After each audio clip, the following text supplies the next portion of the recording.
Live, and we are live. Do you prefer rooftop or mic? Oh, okay. Hi, Mike. How's it going? Oh, what's up, dude? I'm better now that I'm here. I made it. We're good. Everything's started, and everything's going. Kind of unfortunate watching one of my buddies hurt both of his knees at the same time, and him having to leave early, and then just kind of, can bring the session vibe down whenever somebody gets hurt. So it was like trying to keep it up, but then just kind of got to the point where I was like, if I don't leave, actually, you know what? No, it ended on a great note because people from New Hampshire showed up. Guy did the curve wall ride, was super stoked, and it was great. No, it wasn't Josh Hino. Johnny. His name was Johnny though, so it's kind of close. Uh, what about you? How's your day been?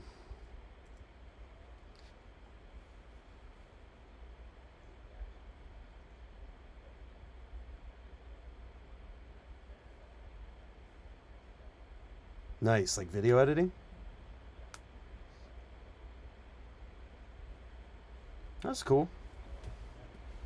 That's real cool. Oh, oops. 1 second here. I'm a I'm a dingus. We'll just pretend like that whole conversation had audio from you and say Oh, it didn't hi. have audio? No, I forgot to turn it on. Okay, So guys, this is what we talked about. yeah, no, We don't know what we're doing. nope. Our days were good. We're new Yeah. and we're here. So I'll be totally honest with you. I did not think that I would ever have you on my podcast, so thank you. All right, really? I Yes. would think that I see other people like Kurt Schmidt, and that's when I don't think. I'm like, how did you get that? Well, he actually had been communicating with me for quite a while, and then finally, because he does a podcast too, I think that might have made him more inclined, and I just asked him one day if he'd want to. Awesome. Yeah, it's pretty cool. Yeah, I'm stoked to be here. Thanks. And another thing that was like a major thing I wanted to talk about that I saw you been going had been going on here. Yeah, I can talk. I'm great at it. Is the stem cell thing. Yeah, I really am interested to hear more about this because obviously you hear more and more people talking about it, but I don't know anyone personally who actually has done it, and you did it, right? yeah. Yeah, I mean, it was a long time coming. I've been sort of looking into it for the last year and a half, 2 years. And I researched a lot of places. There's kind of four places that were uh, possibility. It was a place in Panama, a place in Costa Rica, by Accelerator in Colombia, and then this place right over the border in Tijuana called Chipsa. These guys bought this guy Clay bought a cancer research treatment center and turned and does that, but also does the stem cells. And I chose that one for many reasons. One, I liked what they were doing. They had sort of a whole program. You go down there. It's not like I just went down there, got stem cells, and come back. I'm there for a week doing IV treatments and NAD plus and uh, hyperbaric chambers, and I like the way what they're doing, but it was right over the border, which to me was like such a bonus being in Southern California. So I've known a few people that got it done, and I knew that it was pretty painful, but the couple days afterwards, and so I just thought I didn't want to sit on a plane. Uh, 7 hours or whatever it is, from down in South America somewhere Yeah. or Central America. So I did that, and it worked out. And, I mean, you sat right there, you looked at the beach the whole time. It was great. I tried to put videos up that were pretty like an honest representation of what I was going through. Uh, they make it very clear to you before you get it that the pain is like a 20 out of 10. Oh wow. So for the first 24 hours or so, it's pretty painful. I had everything from like here down, and so I got both big toes done, my right ankle, both knees, my hips, which is like right there in the front on each side, and I got my SI joints, which is kind of like top of your butt, like in the back, kind of Mm. there, and then I got 12 injections in my lower and mid back. So I got So 20 injections. So it was pretty. So everything below here, that my core operates or any movement was pretty gnarly. So any movement for the 24 hours was pretty heavy. Yeah, like what? Describe the pain. Is like muscle pain? Is it deep Um, in your well, bones? What is it? you're filling all your joints with fluid. So like when you get an injury and it fills with fluid, that's why your knee hurts, Okay. right? Or whatever. So or why something hurts. So you're doing that plus the way the stem cells I believe are interacting is causing pain. So it felt like I'd been in a car accident, right? And everything just hurt and was weak and fatigued. It just hurt. It's hard to explain. But if I would have woke up from a surgery in that much pain, I would have thought I was dying. Oh I would have wow. thought like, oh, there must be serious bodily injury to me for me to be in this much pain. I mean, all I could do when I got up for the first time after I sort of come out of sedation and it worn off a bit and it was nighttime, I had to get up to go pee.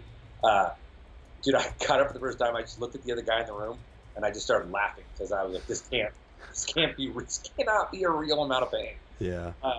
But it's one of those. It's a different kind of pain because it's for the better. But yeah, it's pretty heavy. People keep asking me how am I doing, right? Mm-hmm. That's like planting a seed 6 weeks ago or 8 weeks ago, and then asking how the fruit tastes. Oh, okay. It's got time. It's got to grow. They learn that it can grow up to 9 months or a year, even continue to grow. I go back at the end of March and get a do a total MRIs on everything I got done, which takes about 4 to 4.5 hours in the MRI tube. So that's like a kind of a hard day too. Oh, wow. And then we'll see where I'm at in 3 months. But I woke up about 3 weeks ago with no back pain for the first time in like a decade. Oh, wow. So if that's all I get, then I honestly think it's a win. Huh. If my knees don't come back, or like, you know what I mean? Because it's kind of right now with my way my knees and hips are, I can ride my bike for about 20 minutes and then we're done for a while. Damn, that sucks. So, is that what drove you to want to do it then? Yeah, I mean that, but it wasn't just bikes. It's like anything, like everything was just coming so painful and uncomfortable. And I was looking at probably double knee replacement and a back surgery in the next 5-8 years. I've had 6 knee surgeries from bikes, and then a 7th that I didn't get. So it was a lot of things, but just not wanting to live my life like that. I still have a bunch more to do. I got the max that I could get done. The more stuff to do, which I'll probably do. The best case would be I go back when I go back and get it done, but I can't take any more time off. We take time off afterwards, so I'll probably go back in a year and a half and get some other stuff done once I raise another, a lot of money to do it. It's pretty expensive. Yeah, I was gonna ask if you were okay with talking about how much it would end up being for people. I don't know exactly because everyone's is different. Right. They just give you like, oh, this is we talk about it. They give you like a base number, but there is like it's different for all the places, but there's like a base sort of point of entry, and I don't know what that is. I'm gonna make a guess here.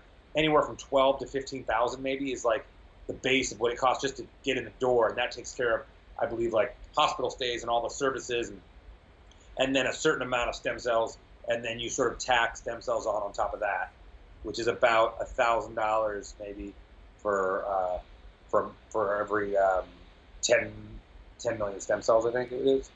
Gotcha. I got 170 million stem cells. Holy crap. So would you guess that one of the cheaper places that you're in and out would, or not cheaper, but would be? It isn't about cheaper. So it just depends. You want to get a place that's legit. Right, exactly. There's plenty of places that are not legit, so you have to do your research. They would be totally cheaper, but there's a reason why. You get what you pay for.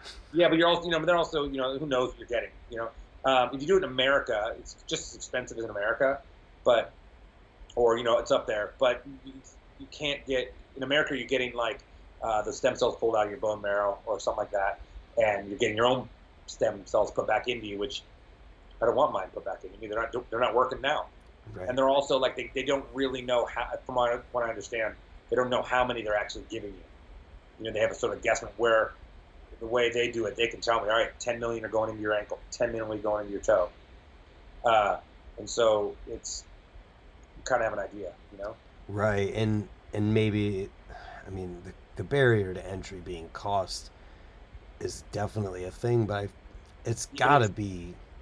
It's one of those things where it took me a long time to save to be able to do it. Yeah. But what's the alternative?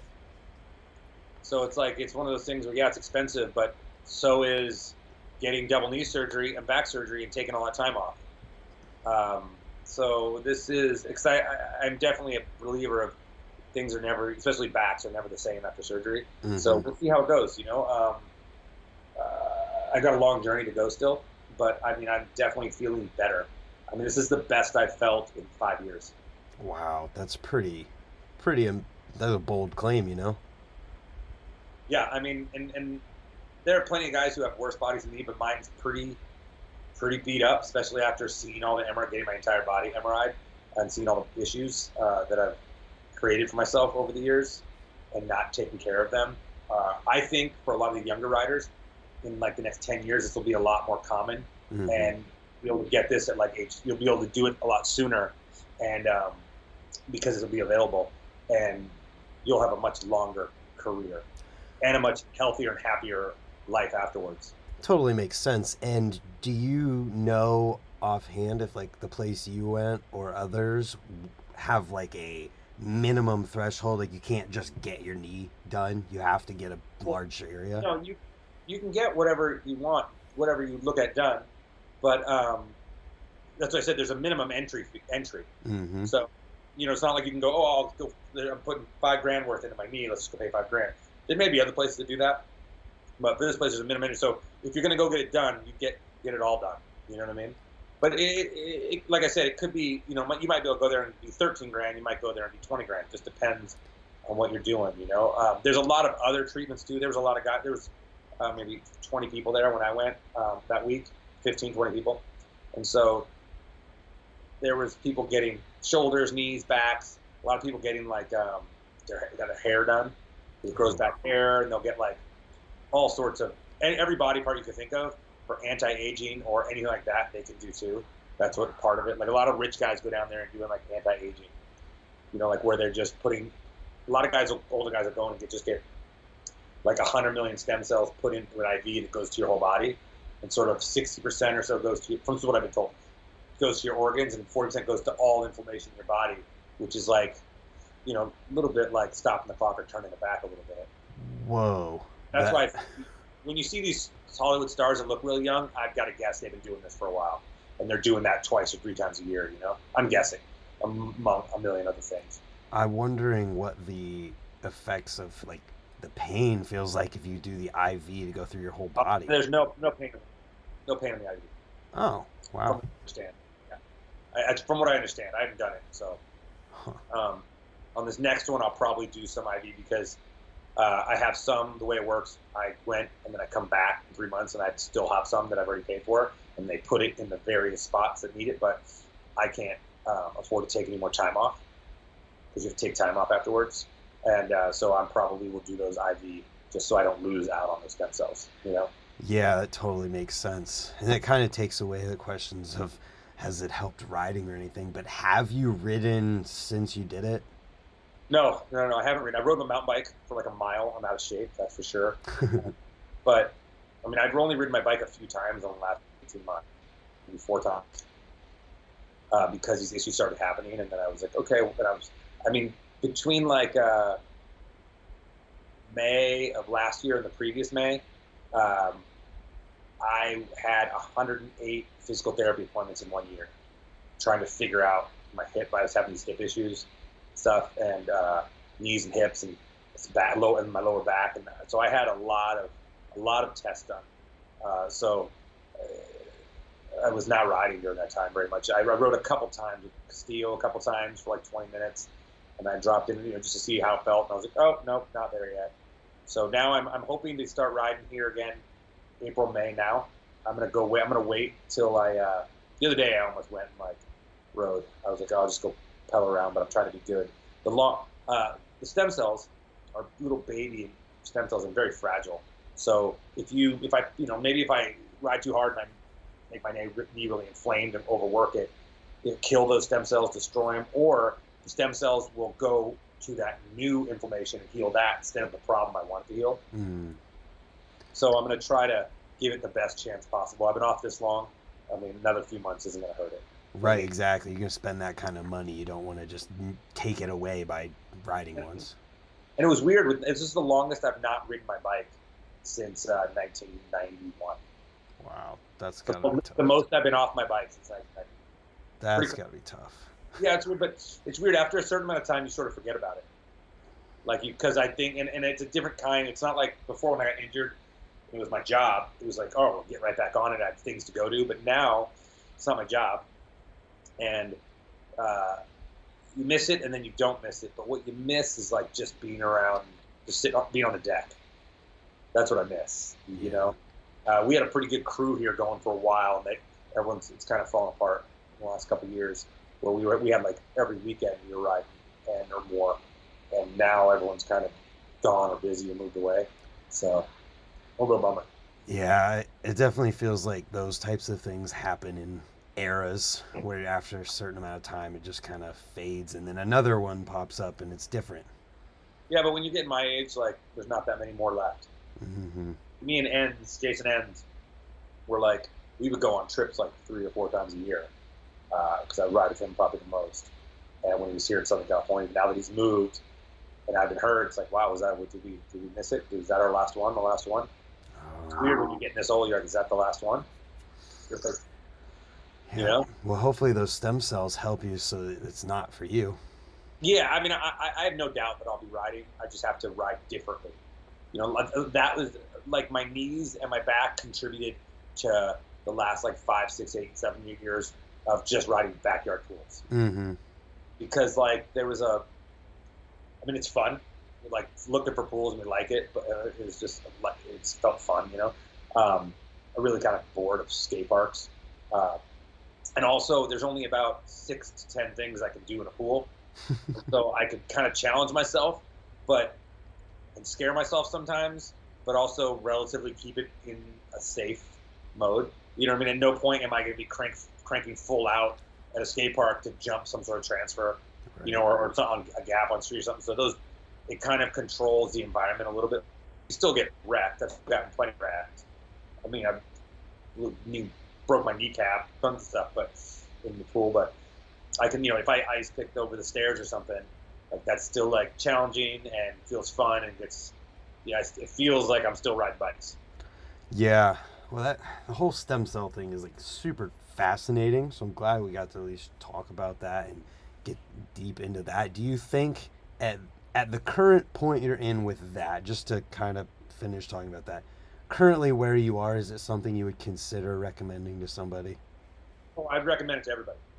Oh. If you have an injury that's getting worse, a chronic injury that's getting worse, I would consider it.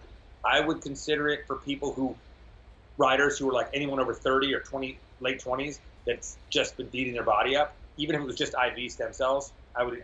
If you could, the problem is it's so expensive. If you can afford it for some reason, you got rich parents, or you got a bunch of X Games medals, or whatever. You know what I mean? If I was someone that medaled in the X Games every year and all these contests, I would easily spend a portion of it on that every year, and then take off 2 months if you could, you know, or every other year or something. I think it'll change the longevity of your career, but also change the comfort in your life. Yeah. There was about 4 years ago, I'm sure people who follow me noticed that I was in the ice bath. Like, it's gotten real popular lately, but like I was in the ice bath twice a day, and that was just so I could function. Because like I would get up and it would take about 30 minutes for me to be able to stand up straight with my lower back and all the other. So I would just like sort of hobble downstairs, get in the ice, and that would get me good enough for like 4 or 5 hours, and I would get in again in the afternoon, and then I'd move on. And so especially now, because there's people jumping on all this big stuff and wearing these terrible shoes, you know, that are just like slip-ons and you know, vulcanized soles. That I get it. Oh, I want to feel my pedals, but your back and your ankles and your knees, you're gonna pay for it later. Oh, absolutely. I learned I never wore anything but at knees, you know, for 2 decades or something, Mm-hmm. almost, or skate shoes. And then I finally bought my first pair of like Nike, like, you know, like running shoes or something. Now when I ride, I only wear skate shoes or whatever shoes while I'm riding. Even if I'm just going to drive to another location, I take them off and put other shoes on, because it's just Do yourself a favor. Do your knees and your ankles a favor. Yeah. I literally have gotten on the kick of the mountain bike shoe world because they're like bricks on my feet, and I just feel like I don't have to worry about that kind of stuff when I'm wearing those, and I'm all about the longevity of things, and if it's gonna help me, I'm gonna do it. I mean, you can't tell anybody anything. You couldn't tell me anything when I was a kid. Mm-hmm. But that's one thing, man. Get good shoes and wear those when you're not riding. Doesn't matter what they look like. I don't care if they look like clown shoes. I have some shoes that look like these shoes right here. That look like full-on clown shoes. They're called Opus. Those look like women's mom shoes. But I'm telling you now, I was at this event called the GoPro Mountain Games last summer, and this is in the middle of like my back and everything hurting so bad, and my hips and knees. And I saw this little booth that said, it was like an event, like an outdoor event, right? Mm-hmm. Small booth that said like these shoes will fix your problems. And I was like, let me see. It's just about. And I went in, I put them on, I walked 10 feet, I walked right back, and then I'll take 2 pairs. And then I did take them off for 6 months, and I bet you my knees and back got like 25% better in like 4 months. What are they? They're called Opus. OOFOS. Opus.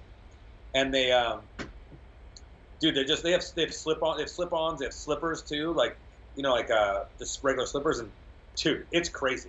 It's crazy how comfortable. I mean, they look crazy, a lot of them. Actually, they don't look crazy to me anymore. Yeah. But dude, it didn't matter. I was like, I literally will wear them every second I'm chilling, walking around. Like, yeah, it feels like I can't even tell you. You put them on, you're like, oh. You put them on, you're like, oh, these are nuts. These are nuts. You can't ride in them or anything, but walking around, hanging out, yeah, you're everyday stuff. Fascinating. I never would have guessed that shoes would have that. It happens when you get old, dude. Parents were not lying to you. Oh, well, I mean, I'm trying to fight that as much as I can by being smart, but yeah. Well, how old are you? 29. 29. Oh, yeah, you're right there. Yeah, but I consciously realized that wearing ankle braces, shin pads, or shin guards and knee pads whenever I was riding, and gnarly shoes that protected my feet would help, and I feel like I'm feeling it. You're also white, which means you're genetically disposed to looking 100 years old in about 10 years. Oh, okay. Yeah, I'm just kidding. Like, what? Well, you got me with that one. Jesus. Somebody asked, and I'm also curious. I mean, obviously you're not riding right now, but what is your current bike setup looking like? It's a Caveman. It's a United Caveman. Yeah. I ride for United Bikes. We made those Caveman bikes. We only made a certain amount of them. We sold out of them, and I'd like to put a new one together, but there are no more. Oh. There's one in Canada that it's some shop, but it's too expensive for me to accept to buy it for like $500 or $600 or something, whatever it is. Yeah. But I'd like to buy it. I want to paint it a different color. I have a yellow Caveman. I pretty much almost all United parts. There's a few demolition parts on there too. But I come from a little bit different way of thinking, and this is not necessarily an intelligent way. But back when I rode for Hoffman in the late 90s, Hoffman was the first person to really have a complete bike that you could ride out of the box back then, and they were really good. Yeah. So that sort of, and also before that, I just kind of rode whatever I could get my hands on before I was sponsored. And so I kind of just whatever. I never really have like super particular setups. As long as the bike's kind of this much and the bars are kind of this size, I don't really. All that stuff I can get used to within a couple hours, anyways. So whatever I have or whatever I can get, I'll just ride. I'm not getting any better. I mean, I haven't gotten any better since 2005. The bike ain't gonna change anything. If you gave me if you gave me a really good piano, I can't play it better than a shitty one. Yeah, you're not wrong, but in the world of things that get abuse physically from riding them, you do have to think about that. As long as their quality's good. You know what I Yeah. mean? But all bike parts are basically the same anyways.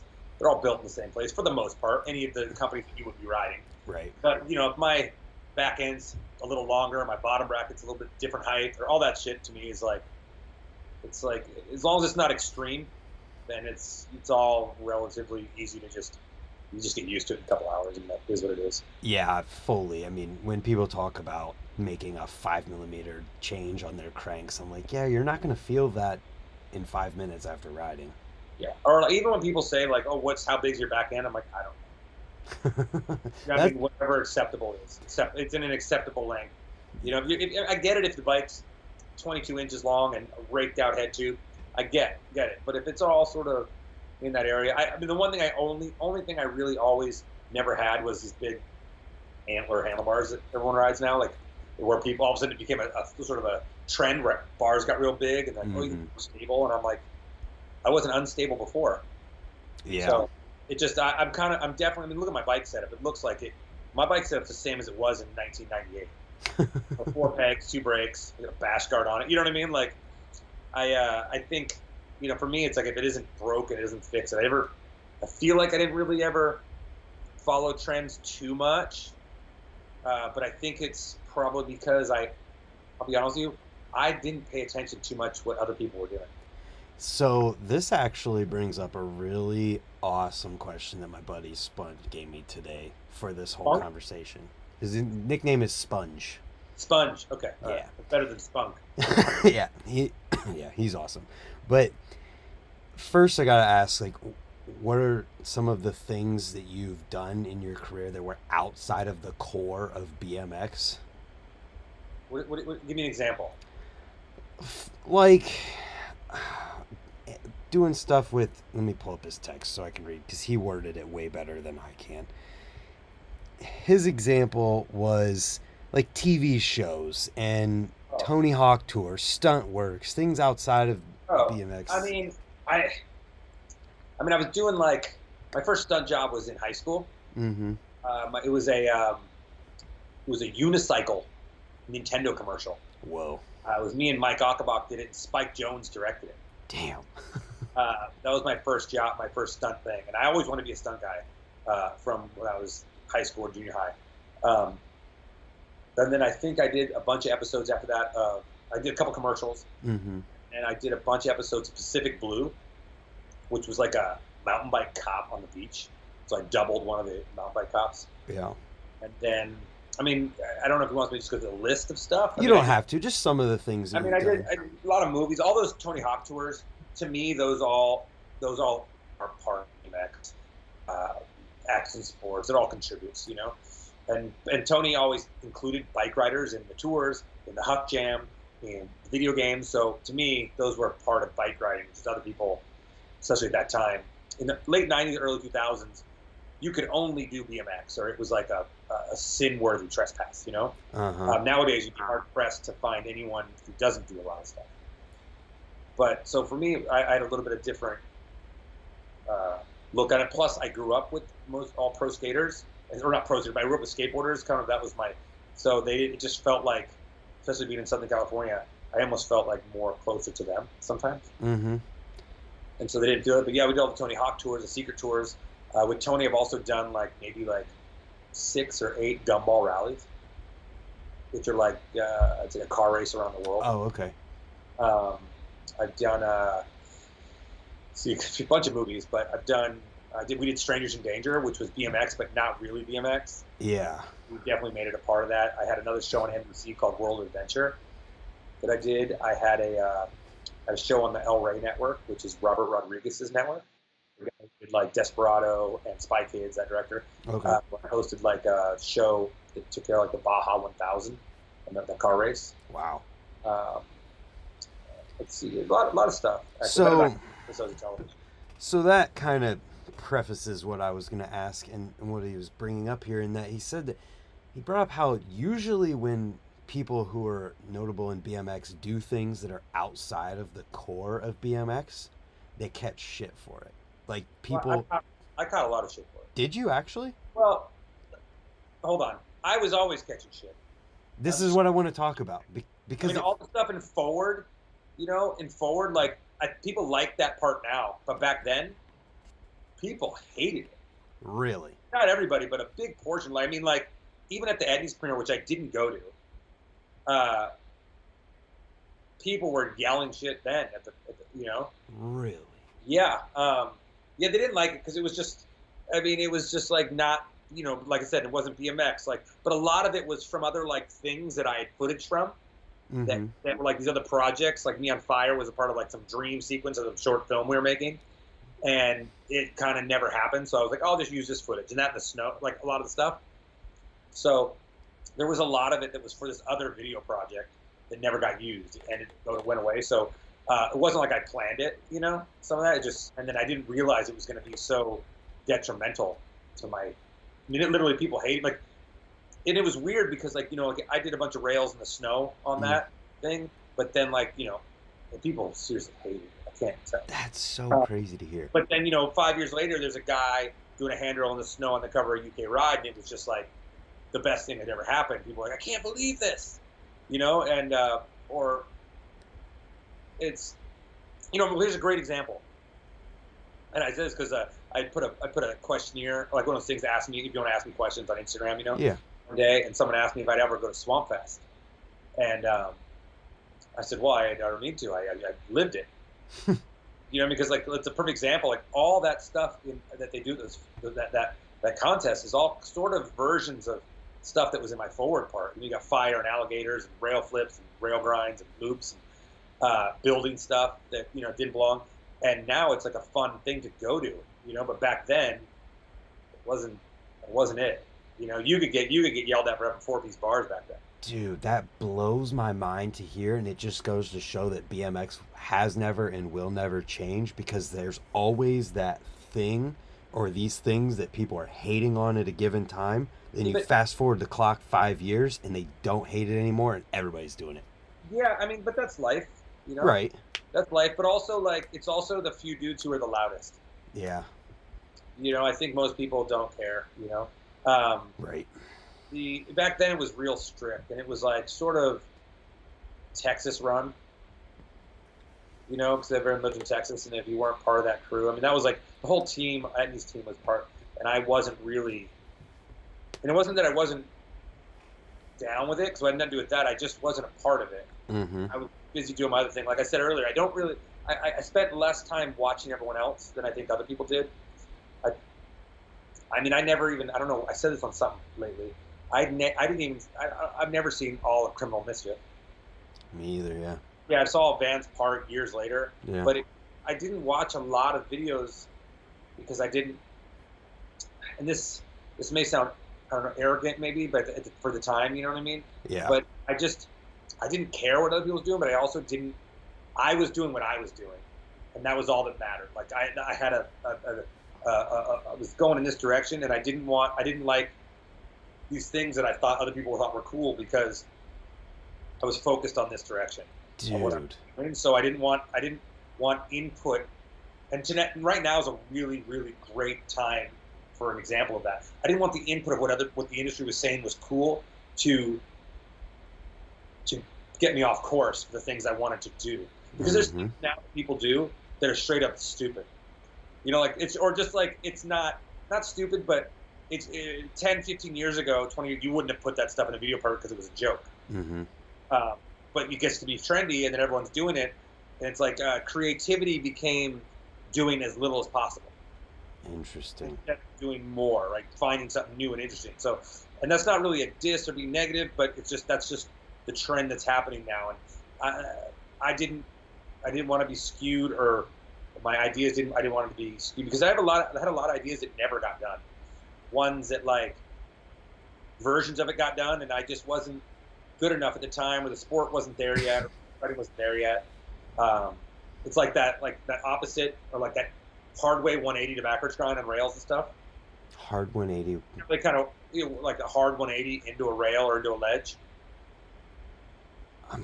Are you okay? So your left side peg. Regular 180 onto a ledge. Yeah. You'd 180 the other way, so you got to pass the back wheel. Yeah. It's like we filmed some of those for forward.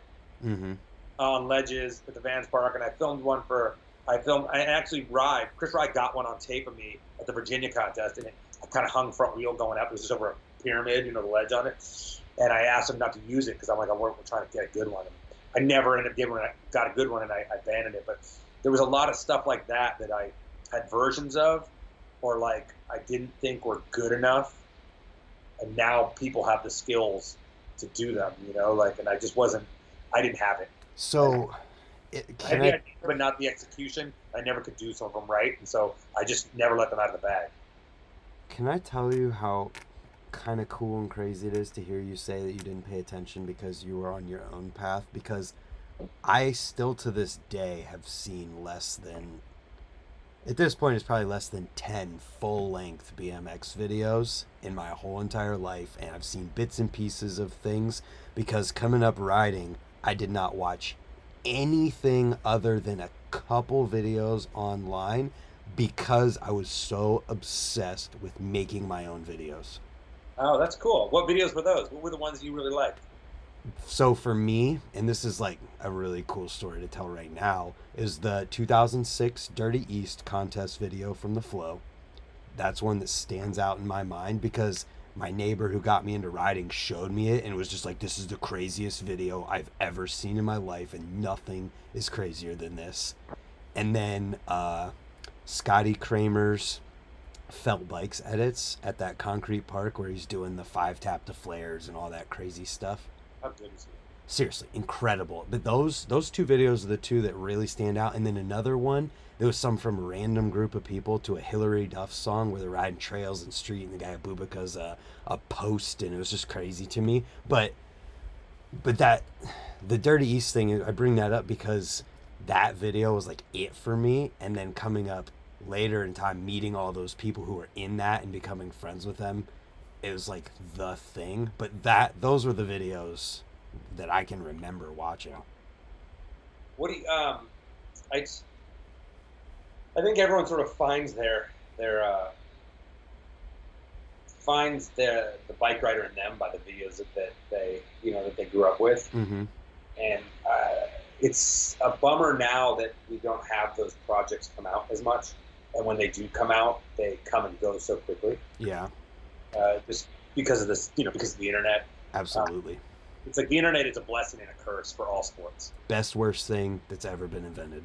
Because before, like, a pro could work on a part for a year and then live off that part for a year. Mm-hmm. And, like, catch up for a year. Now, people putting bangers out every day where Felix Prangenberg every month. they just mean less, but it means less and less, which is the bummer part because it didn't take any less to learn. Yep. But if someone does a trick, like in theory, if a guy sees a trick today on the internet, he can learn it by the end of the day. Yeah. Or a version of it. And that didn't used to be like that. So it's closed the gap on that, but it's also made things less special, it feels like. Absolutely. I know it might look different for someone growing up in this era because they don't know any different. But seeing both of them, you can totally see the lack of value it seems to hold. Yep. Also because they're looking for the next dopamine boost, and the next thing to get them excited. We've been trained to watch 15-second videos, or 8-second videos. Yeah, and also you can see it in the people who do it all. The people who make the full video part that comes out once a year and also post on Instagram and do everything. You can see in them what you're talking about. Yeah, and it's I would hate to be pro right now. I would hate. It seems like it depends on what kind of pro you are. That's true. That term is a little sacred to me. I think when I did the Unclick podcast, Dennis asked me if I felt like I was pro, which was years ago, right? And I was like, oh, no, absolutely I don't. And he was like, well, how could that be? I'm not riding at the level of like other guys, but I'm riding at a level enough, But I really revere professional bike riders, people who are really good and mastered their craft, people who work really hard at it. So when I see guys who are on the pro team or by companies that I don't feel are like that level, because they've got some sort of gimmicky riding or whatever. And that's not to say that there can't be guys who have that that are pro, but I feel like it brings when you say someone's pro and he can just do this and everyone else is up here, it doesn't bring him here. It brings everyone down to here. And so, when I see things and I see like a Dakota Roach video or Dennis video be pushed off by some other thing that's it's fun and cool, but it's not nearly the level of it, and it's right here in the headlines next to him. It's kind of a bummer to see that hard work of these guys go down for someone else who's, it's good, but the what he's contributing is not, it's not at the level of these other guys. Yeah, I think we see that in the view counts too, though. Like that kind of works its way out where you see the Dennis and the Dakota Roche, their views are way higher, and then that thing you're talking about never gets to that point. That's fair. That's a fair call. I do want to shout out before we get too far away from what we were talking about. Kurt Schmidt said, "I never hated Mike. How could you hate a face like that?" Why would Kurt Schmidt hate me? I don't know. He hated me? I literally love Kurt Schmidt. He said, "I never hated Mike," so that's good. But then he also said people hated on backward tricks back then as well. Dude, I know that it. So Kurt, if you're listening, Roger's Garage was my first video I ever bought, which was a standard video. And Kurt's part was my favorite part, and it was so beyond. I mean, you can tell Kurt. Look, later I wore those stupid paperboy hats. I'm in that part, but that part was so far beyond comprehension of like how, like, even like you see old Rampage stuff of Kurt doing backward stuff on the spine, and it's stuff that's hard now. Like backward stuff doesn't not get done because it's not cool. It doesn't get done because it's too hard. Yep. It's like him and Pat Casey and a few other guys, the only guys that have really figured it out. When I first got a free coaster, I had these like delusions of grandeur that I was going to be doing all this backward stuff on the street. I was like, in my head, I had these ideas when I first got it, 15 years ago or whatever it was, that I was 20 that I was going to be towing in behind cars backwards. Like half-cab giant gaps on the street. Wow. Like, that was in my head. I was like, oh, now I can just do it all backwards. But nope. Yeah. That was a very short-lived. Very short-lived. So Kurt was the guy you mentioned that you feel like people kind of. I mean, I was a little bit of a. It was at that time it was Matt Hoffman. I had two walls in my house. In my room that I were covered in BMX magazine photos. One was my Matt Hoffman wall, and the other one was everybody else's wall. Nice. But I would say back then, the two videos that influenced me the most were Roger's Garage, and Trash. So Homeless Trash. I know everyone says that Criminal Mischief is the greatest video of all time, and this is no dig to anyone in that video, but it's just an absurdity that is even in the running. Because you got a video like, I think it's trash, right? I think it's trash because everything that was in Dirty Deeds or Nowhere Fast or Criminal Mischief, all was, the origin of it came from trash. Up rails, curb wall, up rails, all tricks up, off rails, like all the street stuff, all came from trash. And it was those dudes in Texas, Kevin Gutierrez, Ed Koning, Evan Krakow, James Shepard, Dave Perrick, all those dudes, man. It was like, that by far is the best video ever made for street. Yeah. For ramp stuff, mini ramp stuff, it would have to be one of those standard videos or the early Baco videos, because Dave Frymouth and those dudes were doing stuff like, like without that stuff, there's no Dave Asado. There's none of it. It's baffling that how good those videos are. You could watch Trash now, and it's better than some dude's pro parts. I mean, I watched because, okay, you're going to hate me for saying this, but after I did the podcast with Chad DeGroot, because I didn't watch videos growing up, maybe you won't hate me for this. I went back and I've been doing react videos where I watch a video and that's cool. React to it as it's playing, and I've never seen it before. So I reacted to Chad's Baco 10 section. Oh, and Baco 10 was late too. You got to do early ones, man. Well, dude. Baco 4, Baco 5. Watching his Baco 10 section, and then it got to the hitching post part, and I was just like... Was that the one on the hip? Yes. Yeah. And I was just like, oh my God. And I feel like I literally said in here, like, this video is still crazy today. And he's a Highlander. That's what I thought. See, Yeah. Chad might be insulted by this, but because I didn't know anything, I was like, oh, Chad's a flatland guy. Like, that's just. I mean, I know all that stuff about him, and I still feel that way about Chad. Well, okay, so then. Guy. But, dude, I watched that video, and I was just like blown away, even by today's standards of riding. No, I mean, I never want to be that. I don't want to be that guy that's saying, "Oh, we used to be better before," because it's always going to be the best whenever you're having the most fun riding your bike, right? To whatever generation. But there is something to be said that there's a bit of forgetting how gnarly bikes used to be. Yeah. Before 2002, you know. I mean, it's not really after too, but before it was just different. People pedaled fast and stuff. I think that people were less dialed, so that probably felt a little gnarlier because you just never knew what was going to happen. But there was some technically hard stuff done in the 90s, man, between street dudes and ramp dudes. I mean, even just, have you ever seen Head First? Yes. I don't know about in its entirety, but I did watch a lot. Watch Head First. It's just all Matt Hoffman, basically. Yeah. It's unbeatable. It's unbeatable. Yeah. Like you couldn't put a vert video together now that could beat it. You just can't do it from one guy. One guy couldn't do it.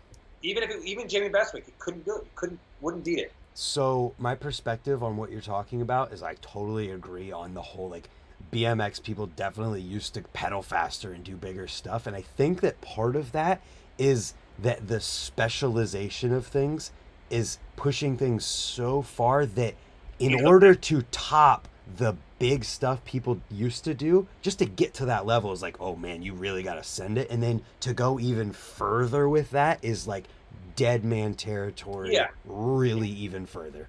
I mean, I'm not saying it needs to be that or it should be that or that there isn't plenty of guys doing that now. I mean, really, it's just Dennis. But literally just Dennis. But, but like there's like street riding is a weird one. Like for me, things are being split up into categories of stuff. Like street, there's categories of street, there's categories of ramp riders. Yep. Because there are plenty of ramp riders, even like a Nyquist, or and then there's the guys who are like real, like the straight contest dudes who have a totally different style of riding. Yep. But it's a very specific. They're all contest dudes really all look a certain way. And then street riding, you got dudes like Dennis or Dakota or somebody who's kind of, it's very much like it's one or two tricks and they're solid. Yep.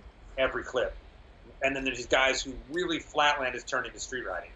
You know, is doing all this like just flatland stuff, you know, and that's cool if you're into it, but I'm not into flatland to watch it. Not that I can't respect what they're doing, but once I see two tricks, I'm like, okay, I don't need to see any more because it's all the same to me. Yeah.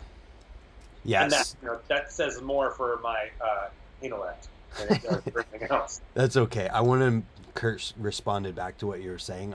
He said, "I'm blushing over here. Love you, man." Mm-hmm. It's more like it, Kurt. More like it. Yeah, but totally in agreement with everything that you're talking about, and it's just kind of an interesting subject to go on, and I feel like the whole pro conversation is definitely a real one to be had. And when you talk about your influences, I kind of just I want to say mine too, because I feel like a lot of people are influenced by the videos that they grew up with. And I've realized recently in my life how special of a situation that I had, in that the generation that was above me, there was every type of rider in that. And I think that's part of what made me not watch videos, in that I was inspired by all of those guys. And before I found my groove of BMX, I was just set on becoming all of them put together. For me, it was a little bit different. Your generation, or the last couple of, you've got an advantage to where you get to see everyone. Mm-hmm. You can see everyone and what they're doing. When we were younger, I rode with all skaters until I met Brian Castillo. Yeah. And then it was just me and Brian. And we were riding to Sheep Hills or riding to the POW house. And he had Head First. And so I was like, I'd never seen anything like it, you know? Mm-hmm. So I think, like, it would be different then. So, like, when I saw Trash, Goot did a trick off a handrail. So I just assumed everyone was doing that. Mm-hmm. I was influenced by seeing the trick, but not so macro and specific, right? Yeah. It's not like I saw like, oh, these guys are doing this, so I'm going to do this. I say, oh, he did a trick, he must be doing it. You know, everyone must be doing it. So I went and I just tried to do every trick I knew off a handrail. And then when we filmed Dirty Deeds, Dave Perrick was just like, what are you doing? I'm like, well, isn't this what everybody's doing? Yeah. And like that part had a bunch of new tricks in it, but when I was doing them, I didn't know that. Yeah. And at the same time, like I said, I was not influenced by people. So I remember like there's one clip where I grind a handrail, like a double kinker, I grind and then pick up the ice pick grind. Mm-hmm. And that was the first one of those. But I remember I thought about it on the way there. I was like, oh, what if you could just pick up an ice pick that part? And that wasn't influenced by anybody else because no one had done it, right? And I think at some point in that time, my brain was on a rampage of just all these things I thought were possible. Yeah. And I was being influenced by skateboarding a little bit because that was who I was riding with a lot. And then in the late 90s, I started snowboarding. And that started influencing my riding. Interesting. Because I was like, oh, I can land backwards doing a 540 over a 40-foot jump. Why can't I do that? You know, I should be able to just, that's when I started 540 spines and things. Not that other people weren't doing that, but it just didn't click for me. Uh-huh. You know? And like I would, if you see, and I got called out a lot, especially from East Coast dudes, that I would turn around on the bank. Like if there was a big bank and I do something up and I come back fakey, like East Coast dudes would roll back, you know, 3 blocks and turn around. And me, I was like, I want to get in and out of it as fast as possible. Oh, yeah. But like even there's a clip in one of the demolition videos where I go up a long ditch and I peg stall something and I fakie on a steep part. I fakie and whip it right around. And I remember people either liked that or really didn't like it. But it was at a time I was almost uninfluenced by BMX. Yeah. I was solely just doing what I was doing, and maybe some other people in BMX were doing it, but I wasn't paying attention because I couldn't see anything else. And part of that was ego. Part of that was I just had a different vision on what I thought bikes was. Dude, that's so sick. And what I was saying was so special about my situation is that all those people that I was talking about were all at my local skate park. So I wasn't like watching videos of these people. I was just riding with them every single day. And it was just, I didn't need the outside world of BMX because I was going to the park and there was 3 different people who would back rail foof the back rail in one session. Yeah, that's the best kind of people. Like, I mean, at the time I didn't know it because me and Brian were in high school, you know, like 8th grade, 9th, 10th, in high school, that I didn't know that I was watching one of the greatest bike riders to ever do it, you know, and we were doing things together and we were all pushing each other and we were learning stuff together and but it wasn't we were trying to learn stuff, we were just riding, you know, like everything was so new and you didn't see stuff. And back then, like nowadays, it's pretty hard pressed to find something that hasn't been done or a version of it. People are definitely still doing it, but they're more combining a bunch of things, you know? Right. So we were doing things that, and I'm sure there were other pockets of people all over the country doing this as well, that it was uncharted territory without ever noticing or realizing we were in uncharted territory. Yep. That's what, it was really interesting when I talked to Clint Miller because he talked about how what he was seeing was, you know, 6 months old, and then before that it was whatever. And so when he first met up with Frymouth and Osato, they were like blown away that he was doing tricks and he had them dialed, and he's just like, well, I mean, that's just what I thought people did. I didn't know, and so that's what I did, and then I met them and it was crazy. You got it, and you had to eat that up every clip. You ate up because you're like, or you saw a magazine, you're like, oh, I do every piece of it. The weird thing about magazines that I thought like was and this isn't like anyone's fault, but when I was younger, magazines were more like an episode of TV. It was like the same characters. You know, there was only a certain amount of guys, and you cared about them, and you knew what they were doing. You could see sort of their lives. And then at some point, there were so many people in the magazine that you're like, I don't know who any of these people are, and I don't care about any of them. Not that you don't care about them, but I had no emotional attachment to them. Right. And so back then, man, things meant something. And when you saw something and you could get a hold of something, you cherished it. You know. Yeah. Nowadays, you know, you're like sick of seeing it. You're like, if I see one more nose manual, I'm gonna kill myself. So how do we get back there? You don't. Do we? We don't. Yeah. No. I don't. But I don't think it's like we need to get back there. I just think the world's changed. Yeah. In a different way. We just consume so much now that you have to just, I think, realize how special some of this stuff is. Yep. And reward those people doing it so they'll keep doing it. Or so they can keep doing it. Wholeheartedly. A lot of times, a lot of guys want to keep doing it, but they can't because they got to get jobs and they got to, you know, it's you got to support bike companies. The bike industry has to figure out a way to get a bigger piece of bike riding, bicycles in general, whether it be low end bikes or because the industry's huge, but just BMX is a small part of it. We need to capitalize and take more money from other parts of it to feed this one. That's why I get so bummed out sometimes when people act the way that they do about anyone getting any kind of sponsorship from an outside entity of BMX. And it's like, dude, people realize that that's not going to last forever. So you got to take advantage of the opportunities that come up. I mean, you're right. It's not going to last forever. I mean, I'm guilty of that. There's times I see people get sponsors. I'm like, what is this stupid stuff? Mm-hmm. But, you know, like you kind of grow out of that. But everyone is not going to get every deal that you want. Everyone, you know, someone could want really hard to ride for Fiend, but that's just never going to happen. Yep. So, you know, they got to ride for someone else, or some other buddy gives them an opportunity, or some weird potato chip company says, "Oh, we're going to give you $2,000 a month to ride these potato chips," and everyone thinks it's stupid. But you know what?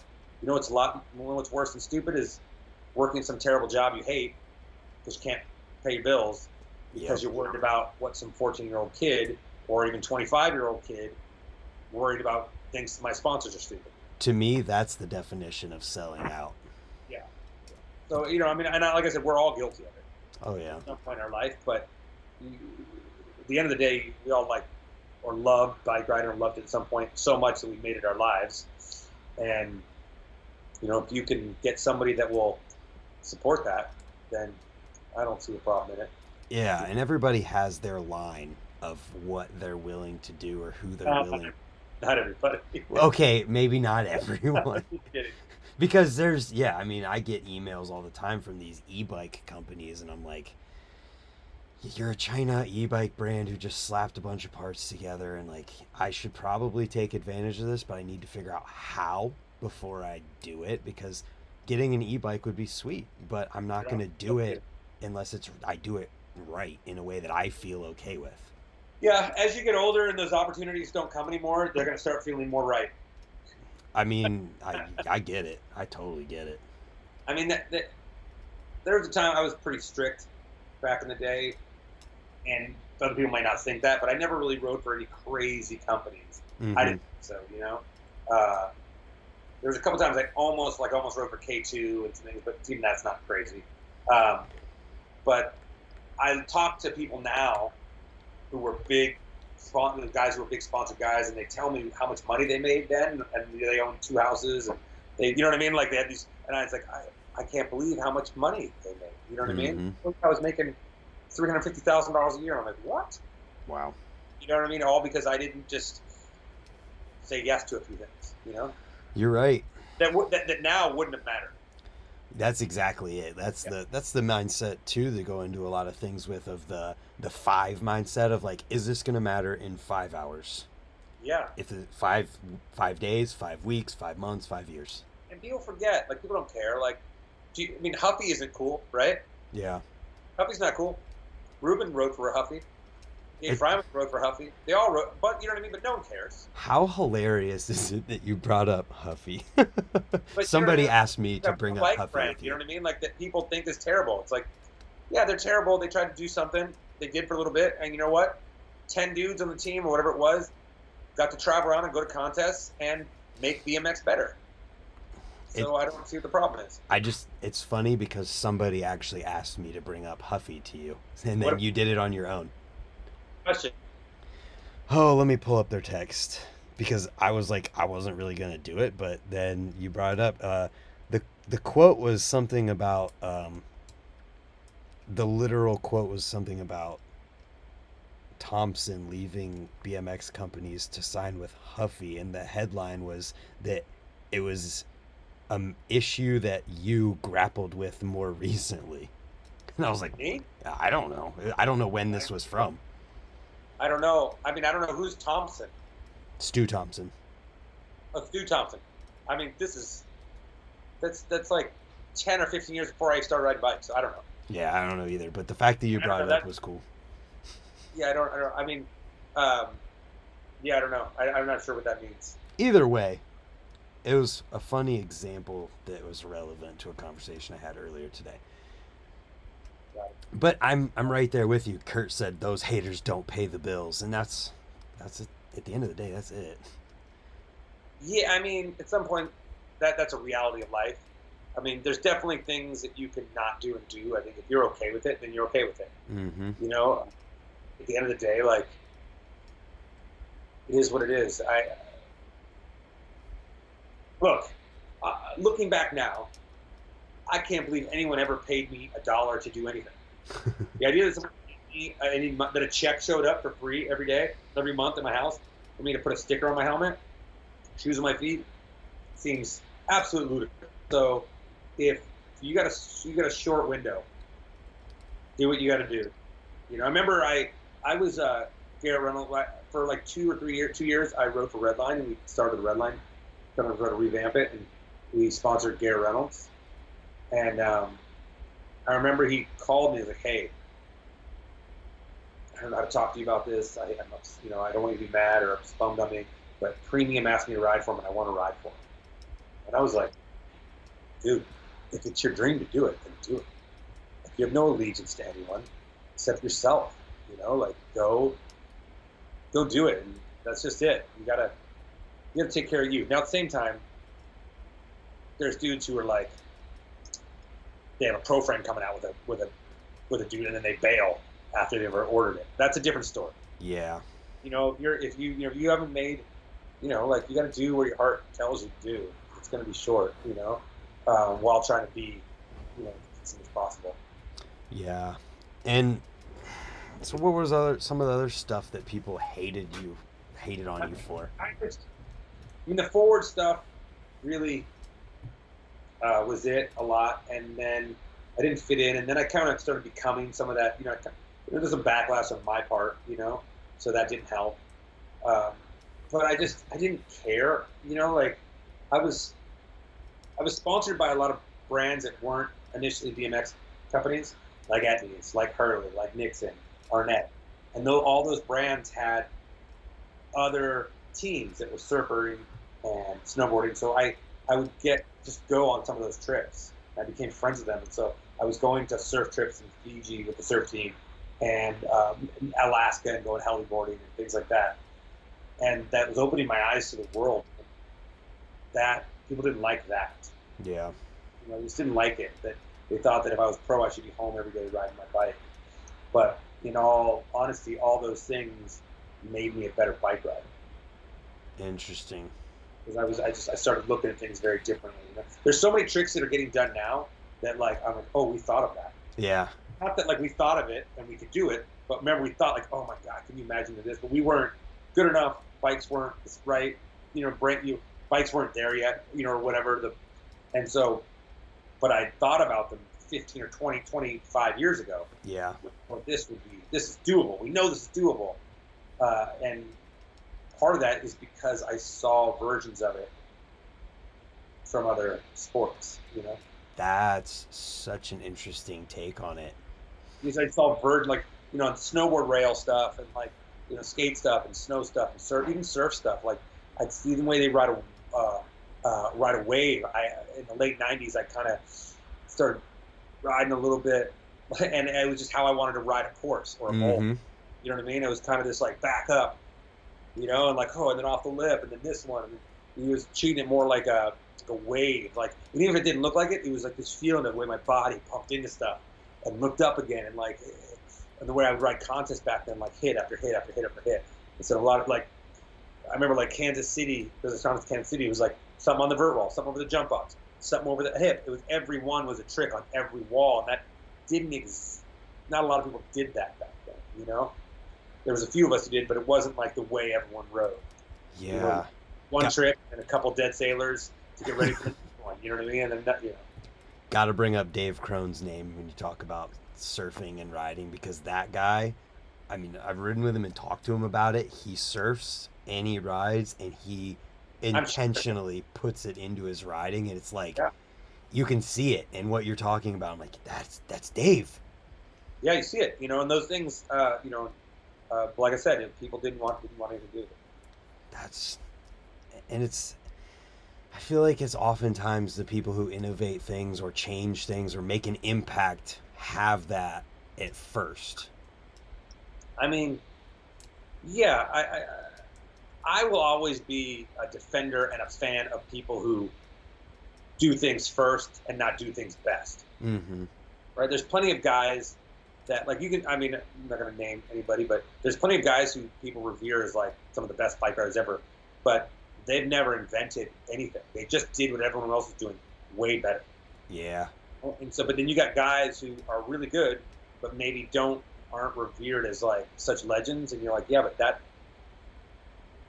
dude invented it. He's the reason why all that other stuff happened.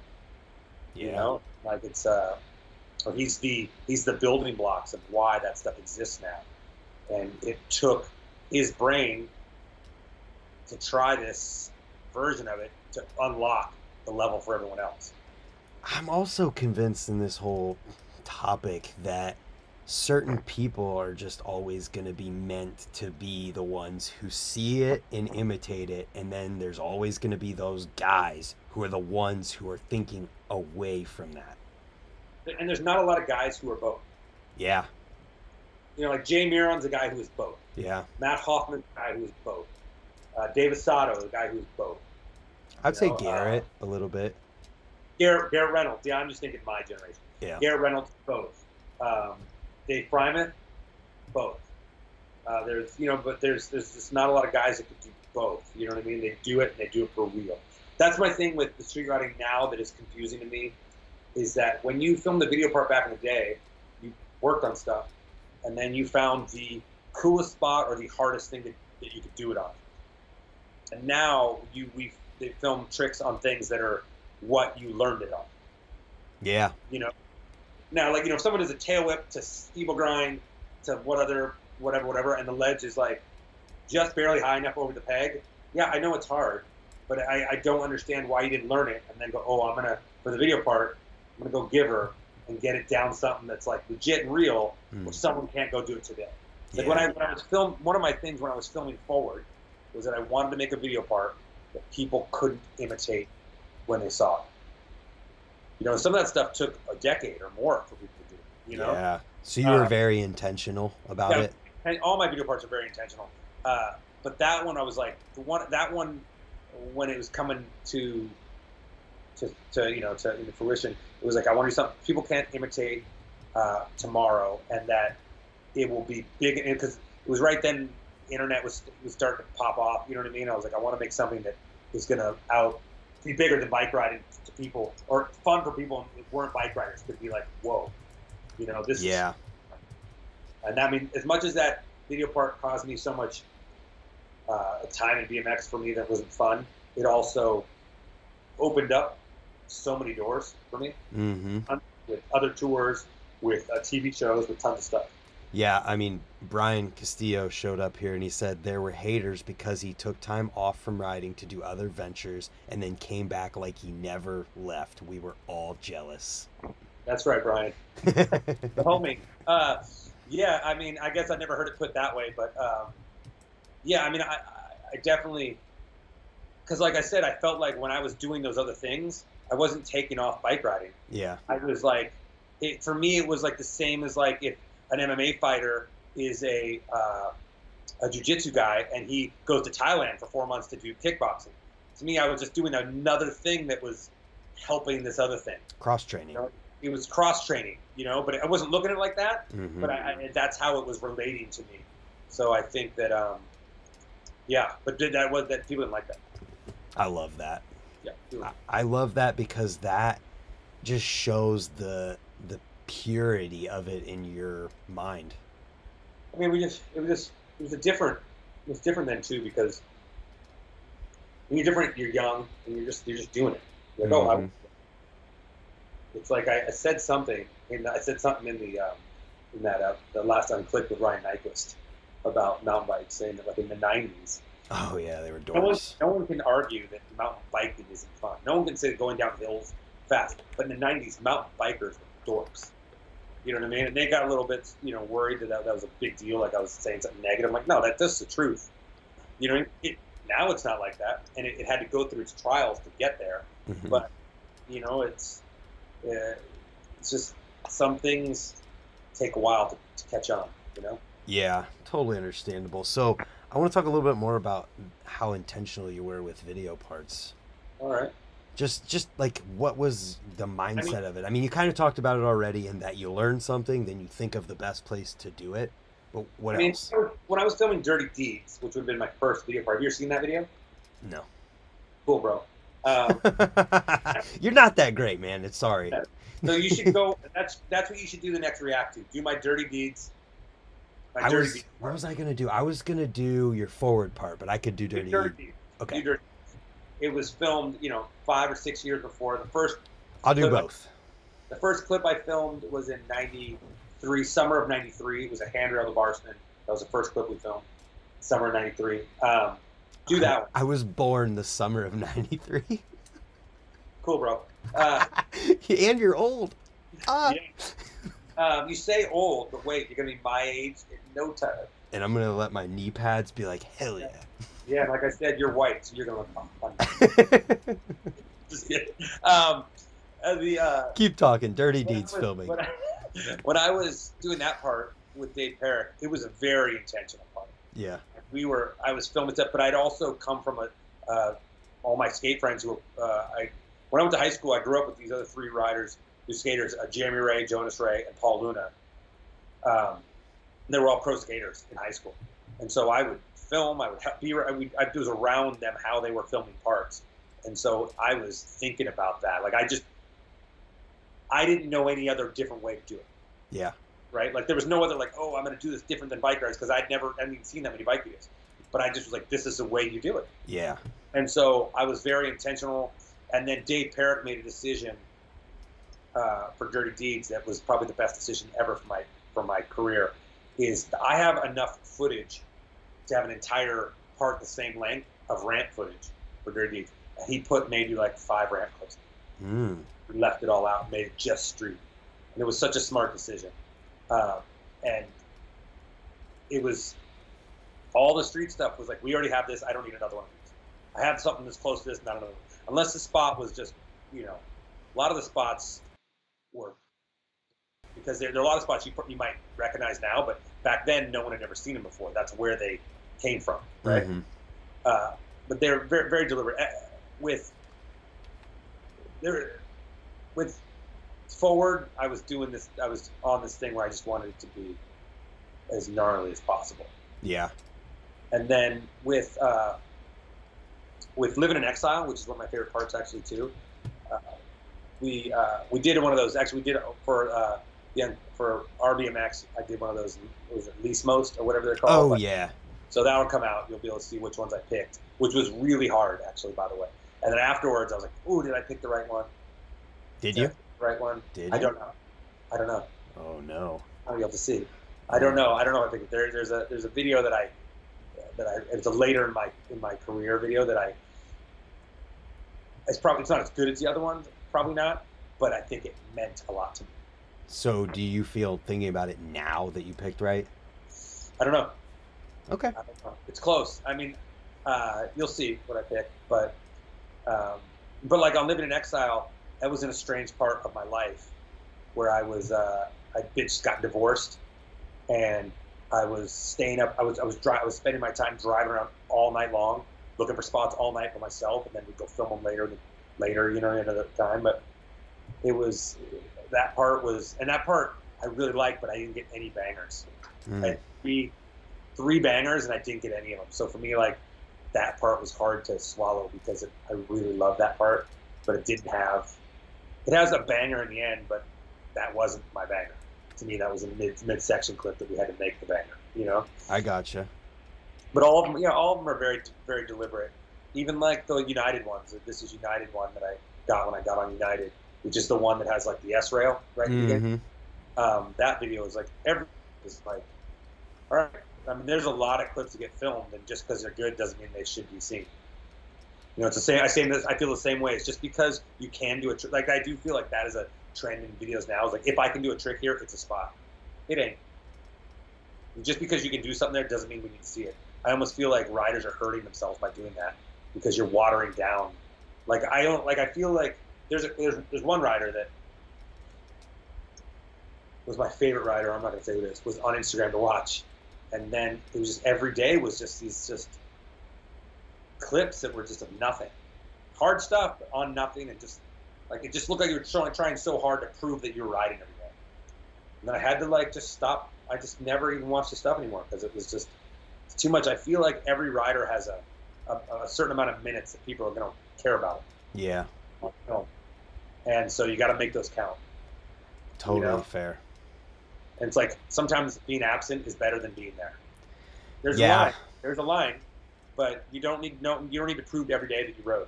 I feel that way very heavily about Instagram because I've gone through my stages of I'm posting every single day just to do it. I mean, I never do anything I don't want to do, but I gotta go through those stages. Sometimes I'll post like every day. Right now, I only post like once every 3 or 4 days of a riding clip just because it's like...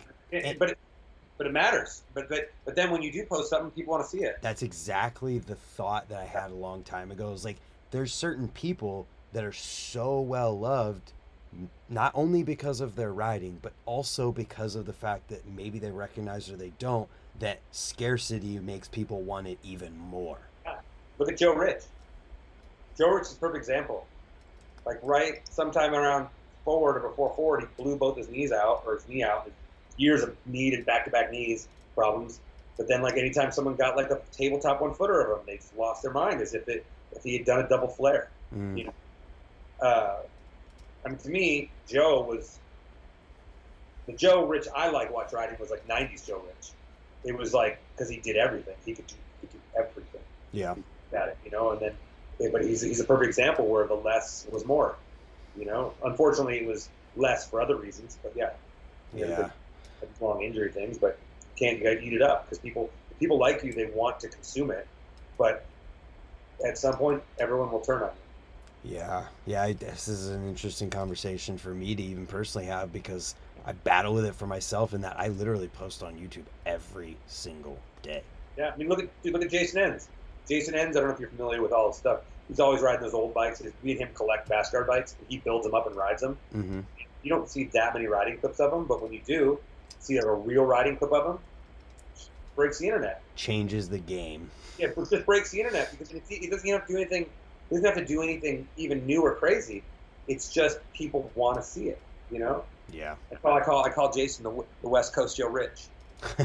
There you go. If people just want it, they want that, you know, want to see that content, you know, and it works for them. How do you feel about the word content being talked about for BMX riding? I mean, I don't know what else you'd call it. Well, what's the alternative?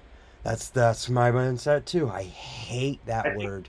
I don't think it's the word content that's the problem. I think it's the way you, what you're telling yourself that word means. The connotation of it in your mind, that you're cheapening it with that word. Because content is, it's so used, you could look at it as like useless. Like if it's called content, it's just bulk, bunch of filler. Mm-hmm. You know? But if you're saying like, oh, I don't have enough content to finish a part, that's different. If we're talking about my part, you know how much it means to me, and I'm only putting in stuff that's good. You know, so it's just, I think it's how you everything is how you view it, and you're gonna. I mean, I think I learned that mostly in my life, and that was like a lesson for me to learn for myself. Yeah.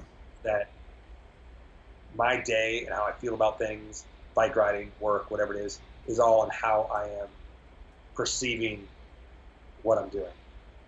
You know, like if I'm looking at it as this, you know, it's that, you know, even in that's I hate like self-help stuff like that, but even there's you know, that quote, it's like, stop telling yourself you have to do this and start telling yourself you get to do this, right? Yeah. It's the same sort of idea where it's, you know, it's, I mean, and I'm guilty of it. You know, I'm guilty as anybody else, but I think it's how you're looking at stuff. It's, or like even with bike riding, some of the stuff I just don't even really consider. Meaning, like, people put up those stuff, and I just don't consider it as mattering. Yeah. And so that makes the stuff that I do consider worth more. I've wondered this. By not I get by. it. Otherwise, it's like I was talking earlier, where everything's in the same pedestal. Everything's just like the one wavelength. It's all here. Yeah. And if some of the stuff doesn't matter, it can bring it down here. I think a big problem or a big issue with trends and bike riding over the last 20 years is we stopped saying anything is bad and nothing sucks. But if nothing sucks, then nothing's good. Yeah. You know, something to be good, something else has to suck. And I think that for a long time we just said, "Oh, this is so cool. Quit being a hater. Quit being negative. Quit being this." You're like, yeah, but I'm not saying he can't have fun and can't do it. I'm just saying that ain't the thing. Yeah. You know, like, you can't say this is the thing and this is the thing, because you're cheapening one of them. You know, If they're not on the same level, obviously. If they're at the same point, then yeah. And there's plenty of things that people are doing. They're like, dude's dope. He's got this cool little thing. He's got a rad little vibe. He does this, but that doesn't mean that he's Dennis Anderson, or he's, you know, whatever else, Dakota, or he's Tymo, whatever. You know what I mean? It doesn't mean that you're that guy. You know, it just means that you're part of this world. It's like movies. There's movie stars and there's guys, there's supporting actors. You know, and they don't get paid the same. Yeah. So I've been wondering this whole time, when you say things like that, how you feel about my riding. Oh, it's great. I mean, you know what my biggest thing is, that I'm, the biggest thing I like about people's riding is when you can tell it's their riding. Mm-hmm. I like that. I also like that you can tell when someone does something that they're just doing it, and there's times when someone's putting something up that's so quirky and they're trying to show, like, this is dope. Like, they're trying to tell people, like, yo, give me, you know what I mean? Like, give me my odds or whatever. You know, I want some clout from this or whatever, because you're like, I don't understand. You know what I mean? Like, there's a difference when someone does something. You can tell by the way they're rolling around the deck. They did it and they're stoked on it. A difference when someone's like trying to. It's hard to explain. I like your writing. That's the short answer. Thank you. But it's anytime I see anyone land a trick and then roll away, like, mad, yeah, just mad, or just like I don't know, this like weird sort of like they've just accomplished an undoable task, you know, of something that was just whatever. It always sort of just like, oh well, that's like, it's like an act. You know what I mean? I feel like it makes you not care anymore. As soon as you see that, I feel like it's like sometimes there's some other riders that like have a kit. You know what I mean? Like, that's not really who they are. You know, they're from a rich family. They're not this. It's a kit they're wearing, and I think that shows when you have a kit version of your riding. You know, this is your kit that you're doing. But like, you know, just ride your bike. Don't have to. Sometimes I think that a lot of that stuff you don't need to. It's hard to explain, because I don't ever want to say people shouldn't put stuff out or shouldn't do stuff, but you can tell the vibe of what they're going for when they put it out. Be yourself. Yeah, but also, like, calm down. No matter what you're doing, other people are doing it. You know what I mean? For 98% of all bikers. True. You know, and so, and if you never see Dennis do something and roll away like he's just the coolest dude ever. He's rolling away smiling or psyched or fast. You know, fast. Whatever it is, you know what I mean. He's doing it. Yep. But if I could contribute one thing that I think BMX should stop is stop. Here's what I have stop bending down to do no-handers. What do you mean? Like no-handers used to look so cool, and they don't anymore. Oh, you mean like staying upright and going Yeah, up? like bring the bars up to here. Don't come down to your bars. Mm. Even on no-handed 360s, you pull the bike up into your chest or your hips, and you do this. Now, your bike doesn't go up. Your bike doesn't go up. You go down to the bars. Does that make sense? And it's gross. Knock it off. That's the one thing I will be critical. It's so hurtful of you to talk about Nathan Williams tuck no handers like that. Look, Nathan, to me is who all bike riders should try to be. But Nathan, goddamn it, shame on you. I think he knows it. It's funny because one of my buddies growing up would do tuck no handers, and at first you would say they're Nathan Williams tuck no handers, but then you'd call them safety tucks. Safety tuck. I mean, you can't say nothing bad about Nathan. No, you can't at all. Except there's no handers. You can say that. I love it. So, but it's not him; it's everybody. You know, like yeah. You know, it's just no handers have changed in a way that. If you ever see Hoffman or Mira do a no hander, go look at those. So does this mean that you like Daniel Dare's style tuck no handers? I like his no handers. His style in general is not my favorite. That's fair. I just was talking about his tuck no handers. His no handers, but the problem is there's still his no hand. I like the mechanics of it, but the style of it isn't my favorite. You know, it doesn't. That's fair. You know, I mean, I'm a fan of Hoffman and Mira. You know, I even love a good Mad Dog no hander, which is just straight up. Dude. You know, which is good. You know.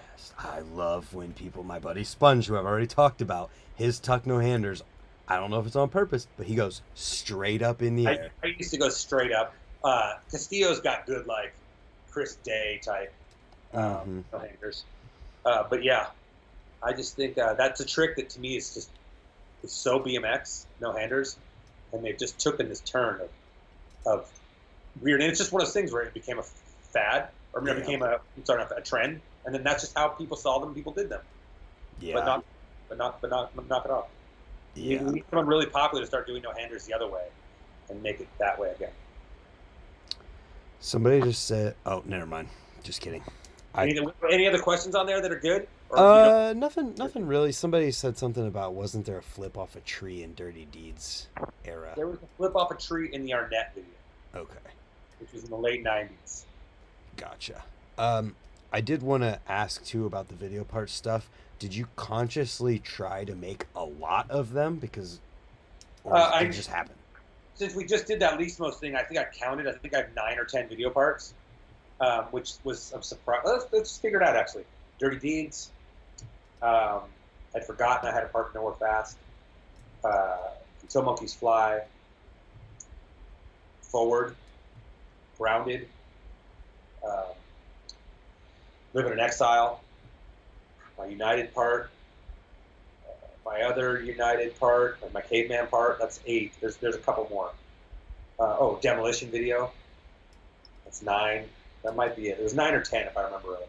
Do you count any of the recent stuff that you posted online, like video-wise? No. Those, like, the only ones I counted were the United ones. Okay. Not that Caveman edit that I did a couple years ago. That parts are different. An edit and a part is totally different.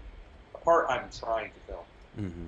We're going to film. An edit is sort of like stuff I have footage of with a couple extras.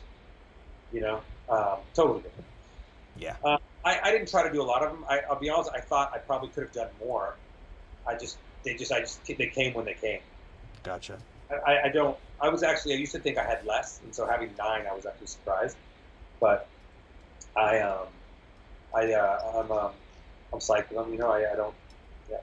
I think when you think about total numbers like that, and you think about the length of time it takes to put into a video part, I would say 2 years is a good amount of time at the least. So then you multiply 9 times 2 years, it's 18 years of time. I think 2 years is a little long for me. Yeah. Because I think I changed my direction of what I'm into so much that a year is probably good for me. I want to go more than a year because after a year I would start canceling those clips. Yeah. Right. But even if it was 9, I mean, some of those parts didn't though. Until Monkeys Fly, I filmed in one day and one clip the next day. because they were like, oh, Mark Eaton's come out to film me for the video. I'm like, how long? Like the weekend, and then it rained on Sunday, so I have one whole day and then one clip in the rain, and that was my whole video part. Jeez. Oh, I also had a 4-boy video. That was it. BMX fan. So it's 10? 10. That video, half that footage is really old. I didn't even ride for 4-boy. And then like the demolition video was all clips I just had, and then I filmed 3 clips. Glenn, I think the rest were just like I was on Hoffman. I wasn't riding a volume. A lot of the old clips. So, but then plus I made the Samurai video, which was have you ever seen the Samurai video? Listen, I was gonna bring up Samurai. That's like a whole video part, but that's like a whole video. We didn't really have parts. We had like places, and that that had a lot of stuff too. Yeah. What was Samurai? Hold on one second. I'm getting something from the box, which is my daughter. Yes. The producers are. Hold on, guys. The producers are contacting. Yeah. I have a 9-year-old that is my only friend these days. Your producer. So yeah, my producer. The what was your question about Samurai video? What was it? Well, it was just a group of dudes. It was me, Jason Enns, Edwin De La Rosa, Keith Pinter. Who else was on there? Colin Winkleman. And we just, for a couple years, we were going to make 2 videos. Half of the second video got made, but we never put it out. And we just went on a ton of trips, and we just made a video, and it was kind of, no one had a part. They were all like, just places, And that was it. It was just more fun. People really liked that video. I probably geared it a little bit towards a little bit like the Baco videos where it just felt fun. But it was sort of the beginning of my sort of adventure phase where I just wanted to go everywhere and do this wild stuff. So we would go places. We were going places that at the time no one was really going. Hawaii. We were going to Alaska, and we were, you know what I mean? We're just doing wild, places that no one was going. Mm-hmm. And so yeah, it was a really great. I thought a really great sort of record of that couple years of us having fun. My buddy Jeff Mead called me today whenever I posted about you doing this, and he's like, you gotta bring up Samurai. And he was like, whenever I was so young, I was so psyched on Samurai that I wanted to make a sponsor me tape just so I could try and get involved with them. Send it in now. I told him, I was like, dude, make one right now. If you send one, I will look for. I don't know if I have any of these. I think I do somewhere. If you send me a sponsoring video, if I have one, I will send you a Samurai DVD still in shrink wrap. Oh. I do have them somewhere. I don't know where, but at some point I will. That's so funny. Okay, here we go. We can take a couple questions. These are good. Yeah. First, Joe Pack says, what's your bash guard bike collection looking like right now? Ooh, I have, let's see. I have Sport, the original one, the one I first bike ever bought on my own. So wow. It's not that bike, but I have a bike of that. I have a Dyno Slammer, which one I rode. Not the one I rode, but rode. I have the second ever Wilson Airlines bike. The second bike from Morrison. I have a NOS, new old school, never been used, Mongoose Hooligan, loaner in my collection from Dennis McCoy. I have there's a Diamondback bash guard bike that I have in there. I have my Hoffman bash guard bike that we built in the late 90s. I have a couple Cavemans in there. I have, what else do I have? There's more than that. I have everything. Only 2 bikes I need left is an Aggressor and a Haro Master. I also have a newer Haro Master. But those are only the old ones I have left. Those are the ones I care about. But I have a lot that are like older ones that people own that were like I said, there's like a McCoy one, there's a Wilson one. But it's my prized possession. Nice. One day I'll have a room where I can put them up on the wall. It's just a frame. Jason builds the bikes out, which is pretty rad, but that is a money pit endeavor that I could never indulge in.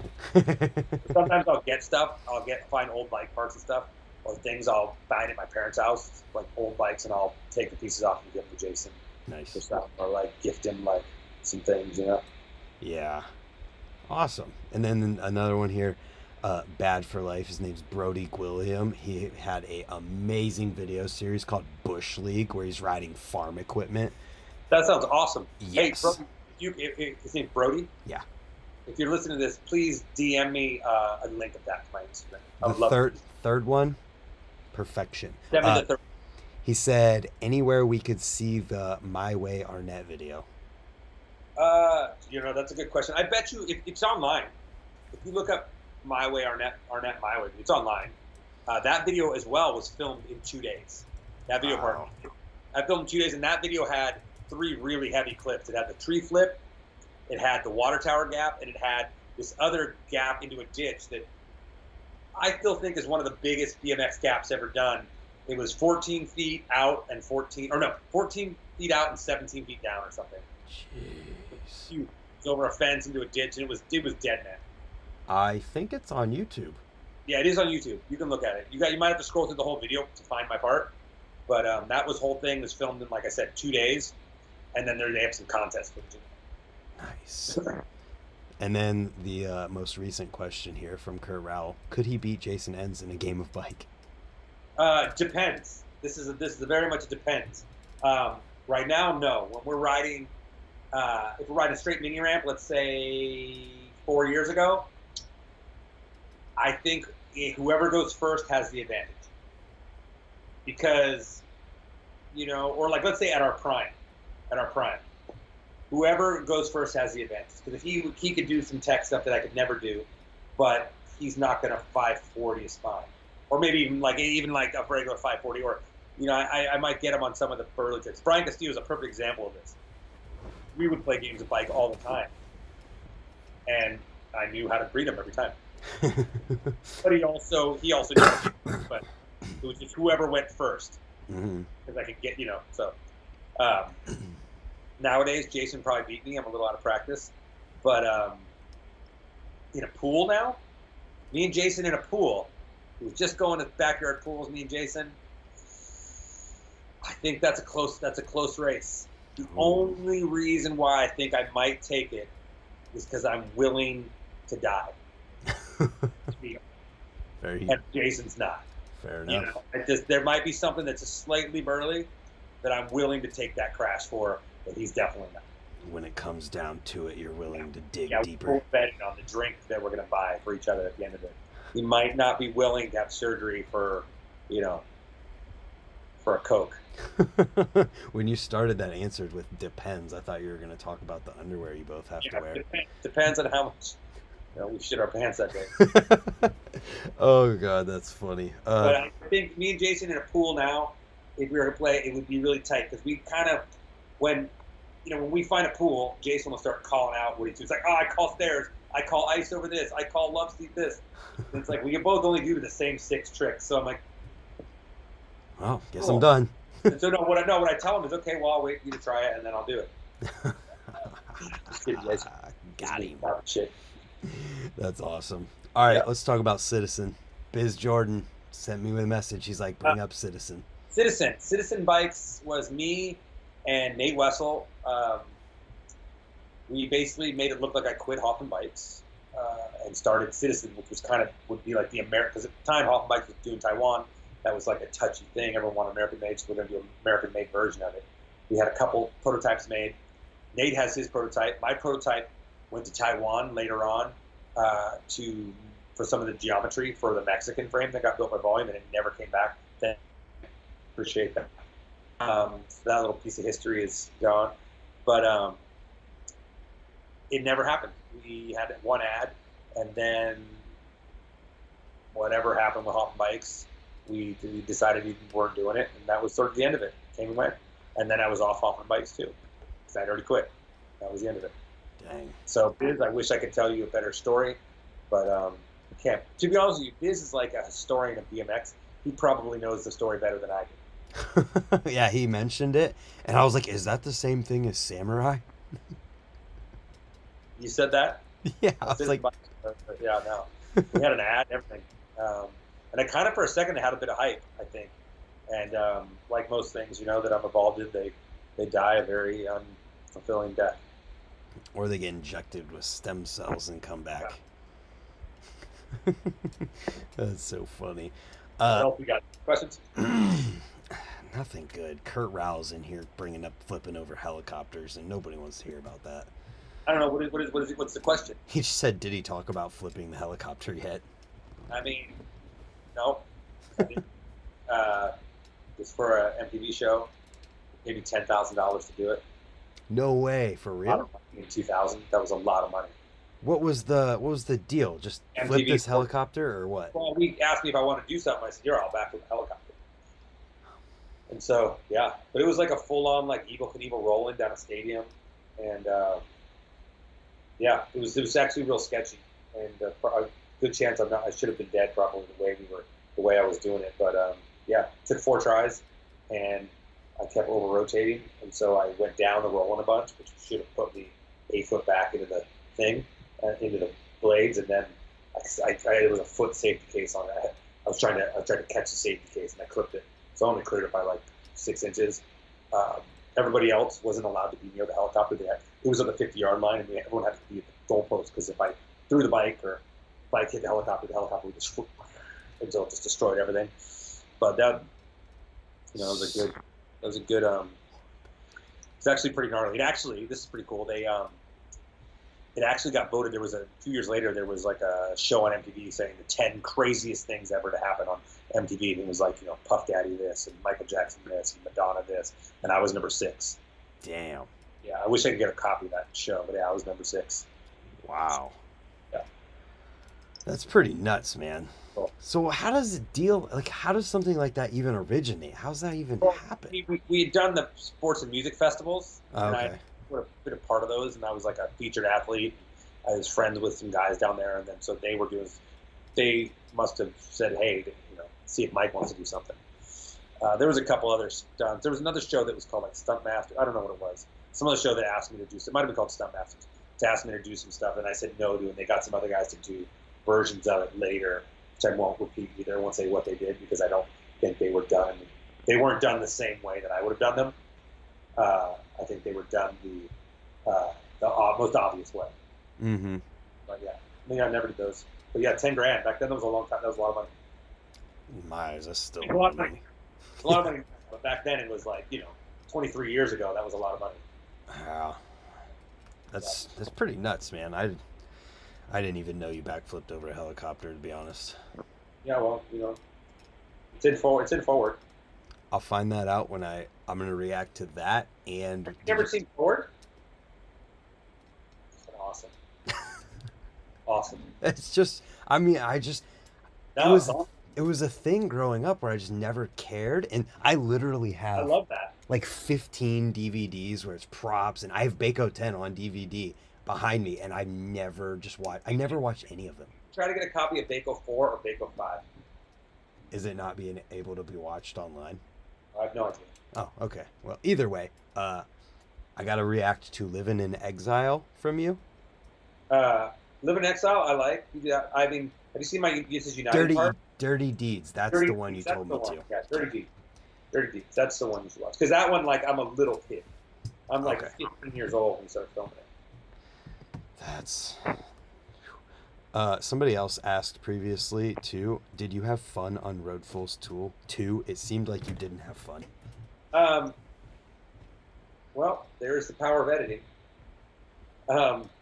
That one is a wild one because it was very stressful for everyone. They did something that was not the best decision, and they knew it then. They flew everyone to Chicago, and then we drove to California. It was a big rig with 12 dudes or whatever it was, with nothing to ride for like the first 3 days. So everyone was pretty over it before it even started.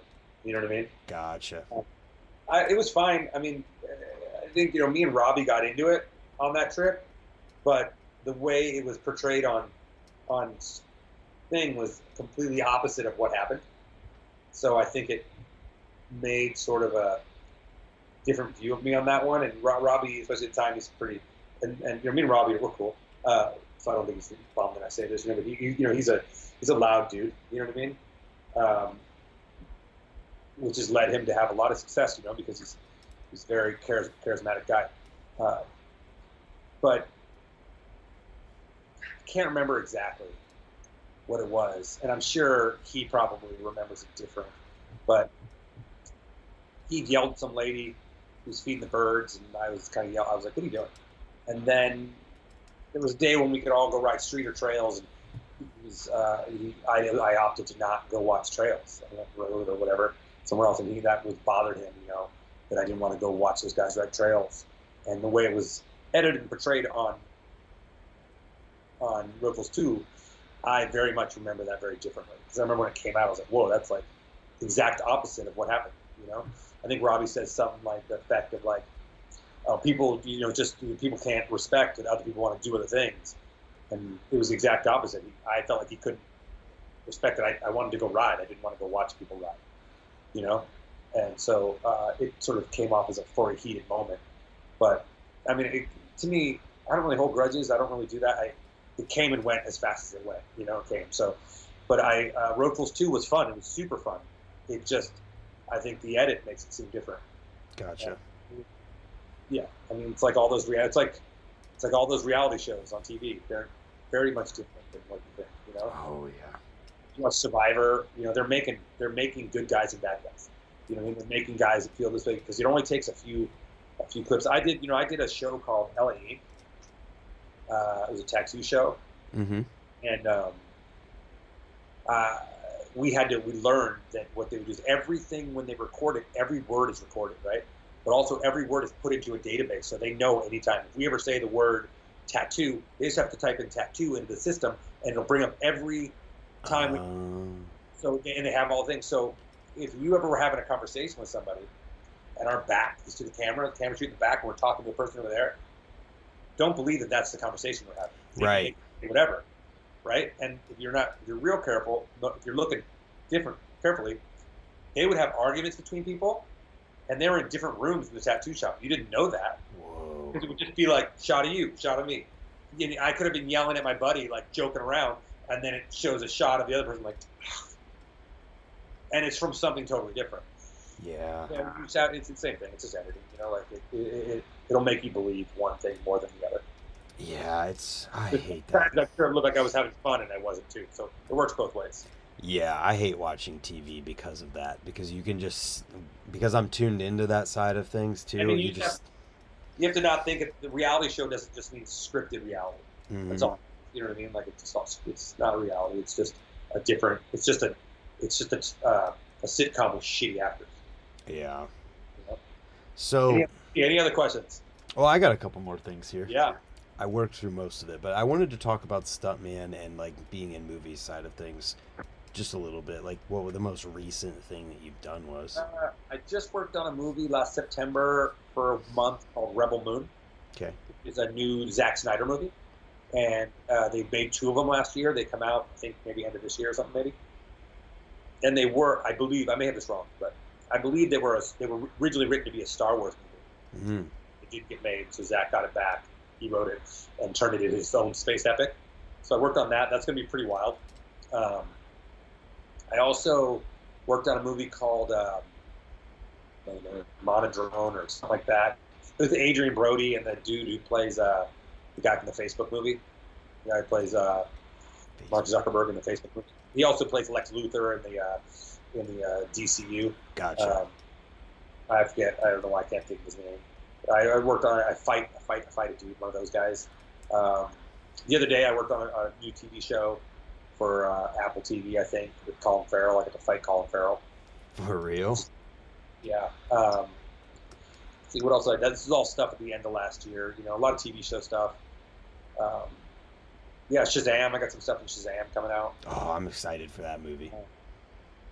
I had, I'm trying to think what else was stuff that would have just maybe come out. It's, last big move was Suicide Squad. I had like a few lines in it, and like John Cena kills me or knocks me out. Dude, so I watched this happen and didn't even realize it.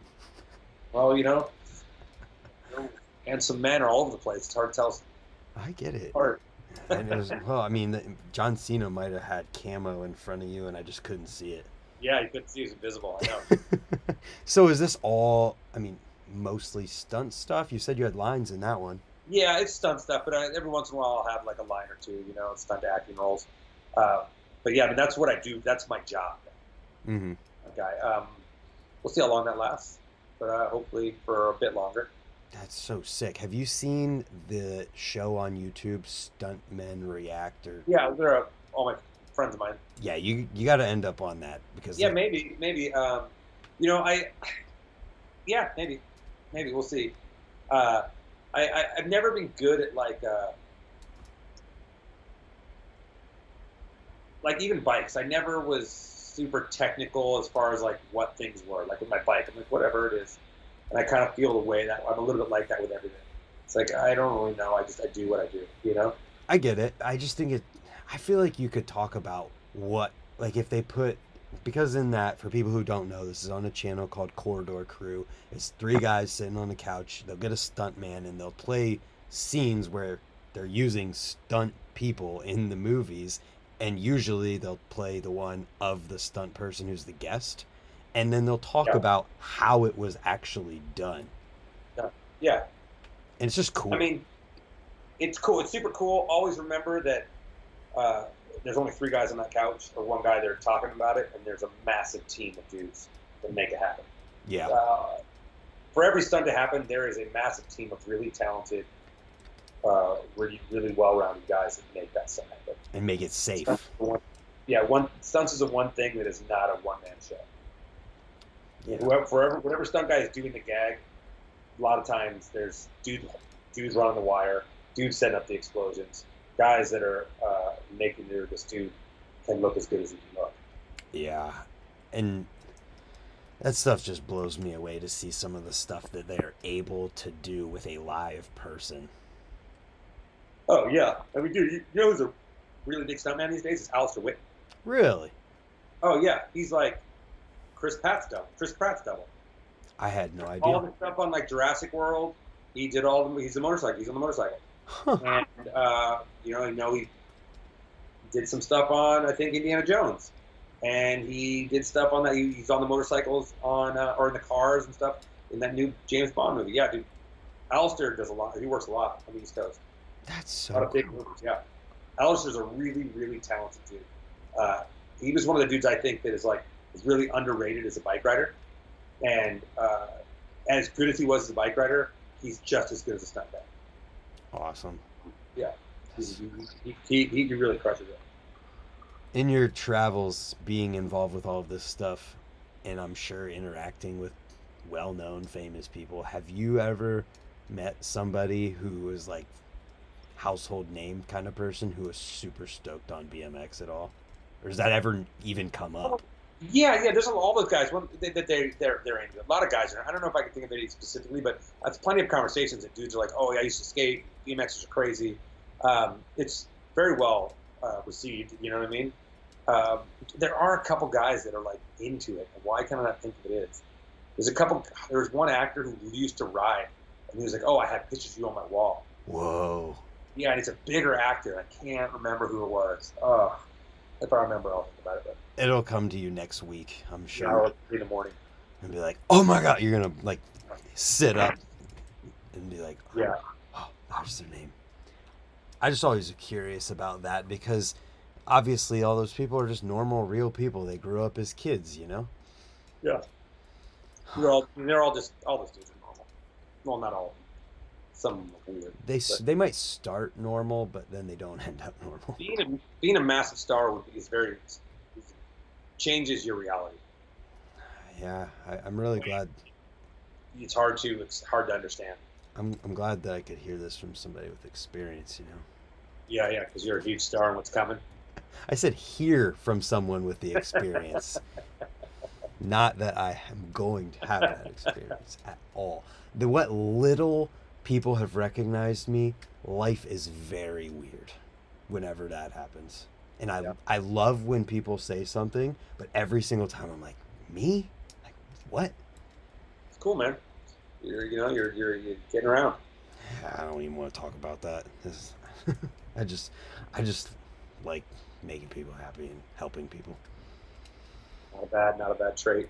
Yeah, but I mean, we just went through all my questions and everything. So, is there anything I was going to ask you something, but I feel like I already know the answer to this and what your feelings on the current state of BMX are. But I feel like you don't pay attention enough to know. I mean, I don't. I don't pay. I mean, no, I do pay attention, but not enough to the stuff that that is unimportant, just because I don't have the time to do that. You know? Yeah. But you know, the saddest part to me is that there's no industry. What does that mean to you when you say there's no industry? Magazine. There's no thing like I think the magazine sort of signifies the industry. You know, where a kid will never get a cover of a magazine. You know, like you'll never know what it's like to see who got the cover of the magazine. You'll never, you know, like there's no more surprises. Other than that dig thing that's like once a year, which makes it a huge deal to get that cover, but yes. And there's also like there's no your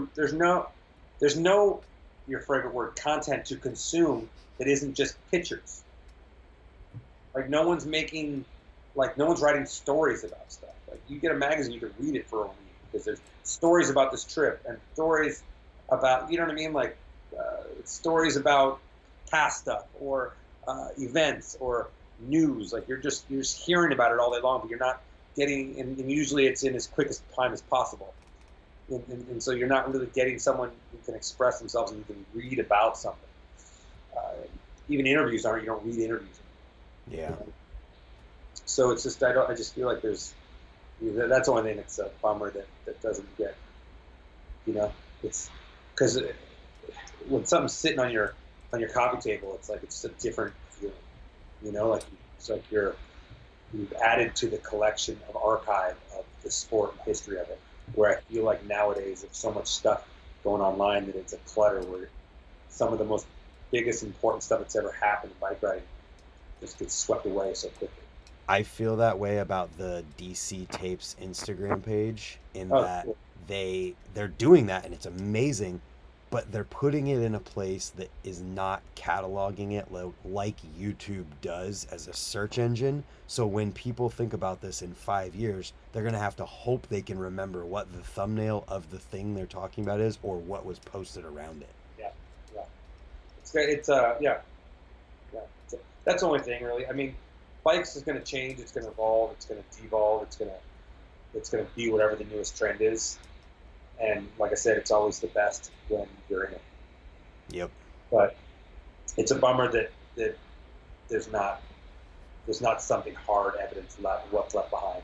Because I think the video stuff, like you said, it's going to be hard to find and date. You know what I mean? Yeah, on Instagram, it definitely is. YouTube's a little bit better, but it's still, stuff gets buried. There's something about a photograph, so they can hold. Yep. Yeah, maybe this generation can't understand that, and maybe I only understand that, or maybe I think it's a bigger deal than it was because I lived through that. But yeah, I just wish that there was like I wish there was people in charge of saying what's good, what's bad, what's cool. We're about to open a can of worms with this, but I fully agree, and I feel like the problem with what you're saying is that BMX media has evolved into a place of what's good and what's cool being more than 50% what's being paid for. Yes, and also what will create likes. Yeah. You know what I mean? So it doesn't matter how gimmicky. Doesn't matter. I mean, there's stuff that Dig or RBMX will post sometimes, and I'm like, this is what we're doing now? You know, like this is real. Like this is what we're doing. This is what we're saying is good. Like this is, because I have to look at it like those Instagrams are the magazine every month. Yep. Post their photos in a magazine every month. You know? I wish they would do like both of them or one of them, like maybe Dig, because it's still do magazine. I wish like every month on the first or whatever they would be like, this is the photo of the month. Yeah.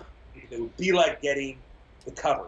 You know, so like you get the first. The first of the month is like something special. So when you get it, it's like a big deal. You know what I mean? You would call it something and just be like, every first of the month we're gonna post the video photo or the video that's like the equivalent of getting the cover for the month. Edit of the month, photo of the month. And so that it feels like people have something to shoot for. Because now they don't. Like I always thought for the longest time there should be like and this is a dumb idea, but I don't know how you would make a version this make sense.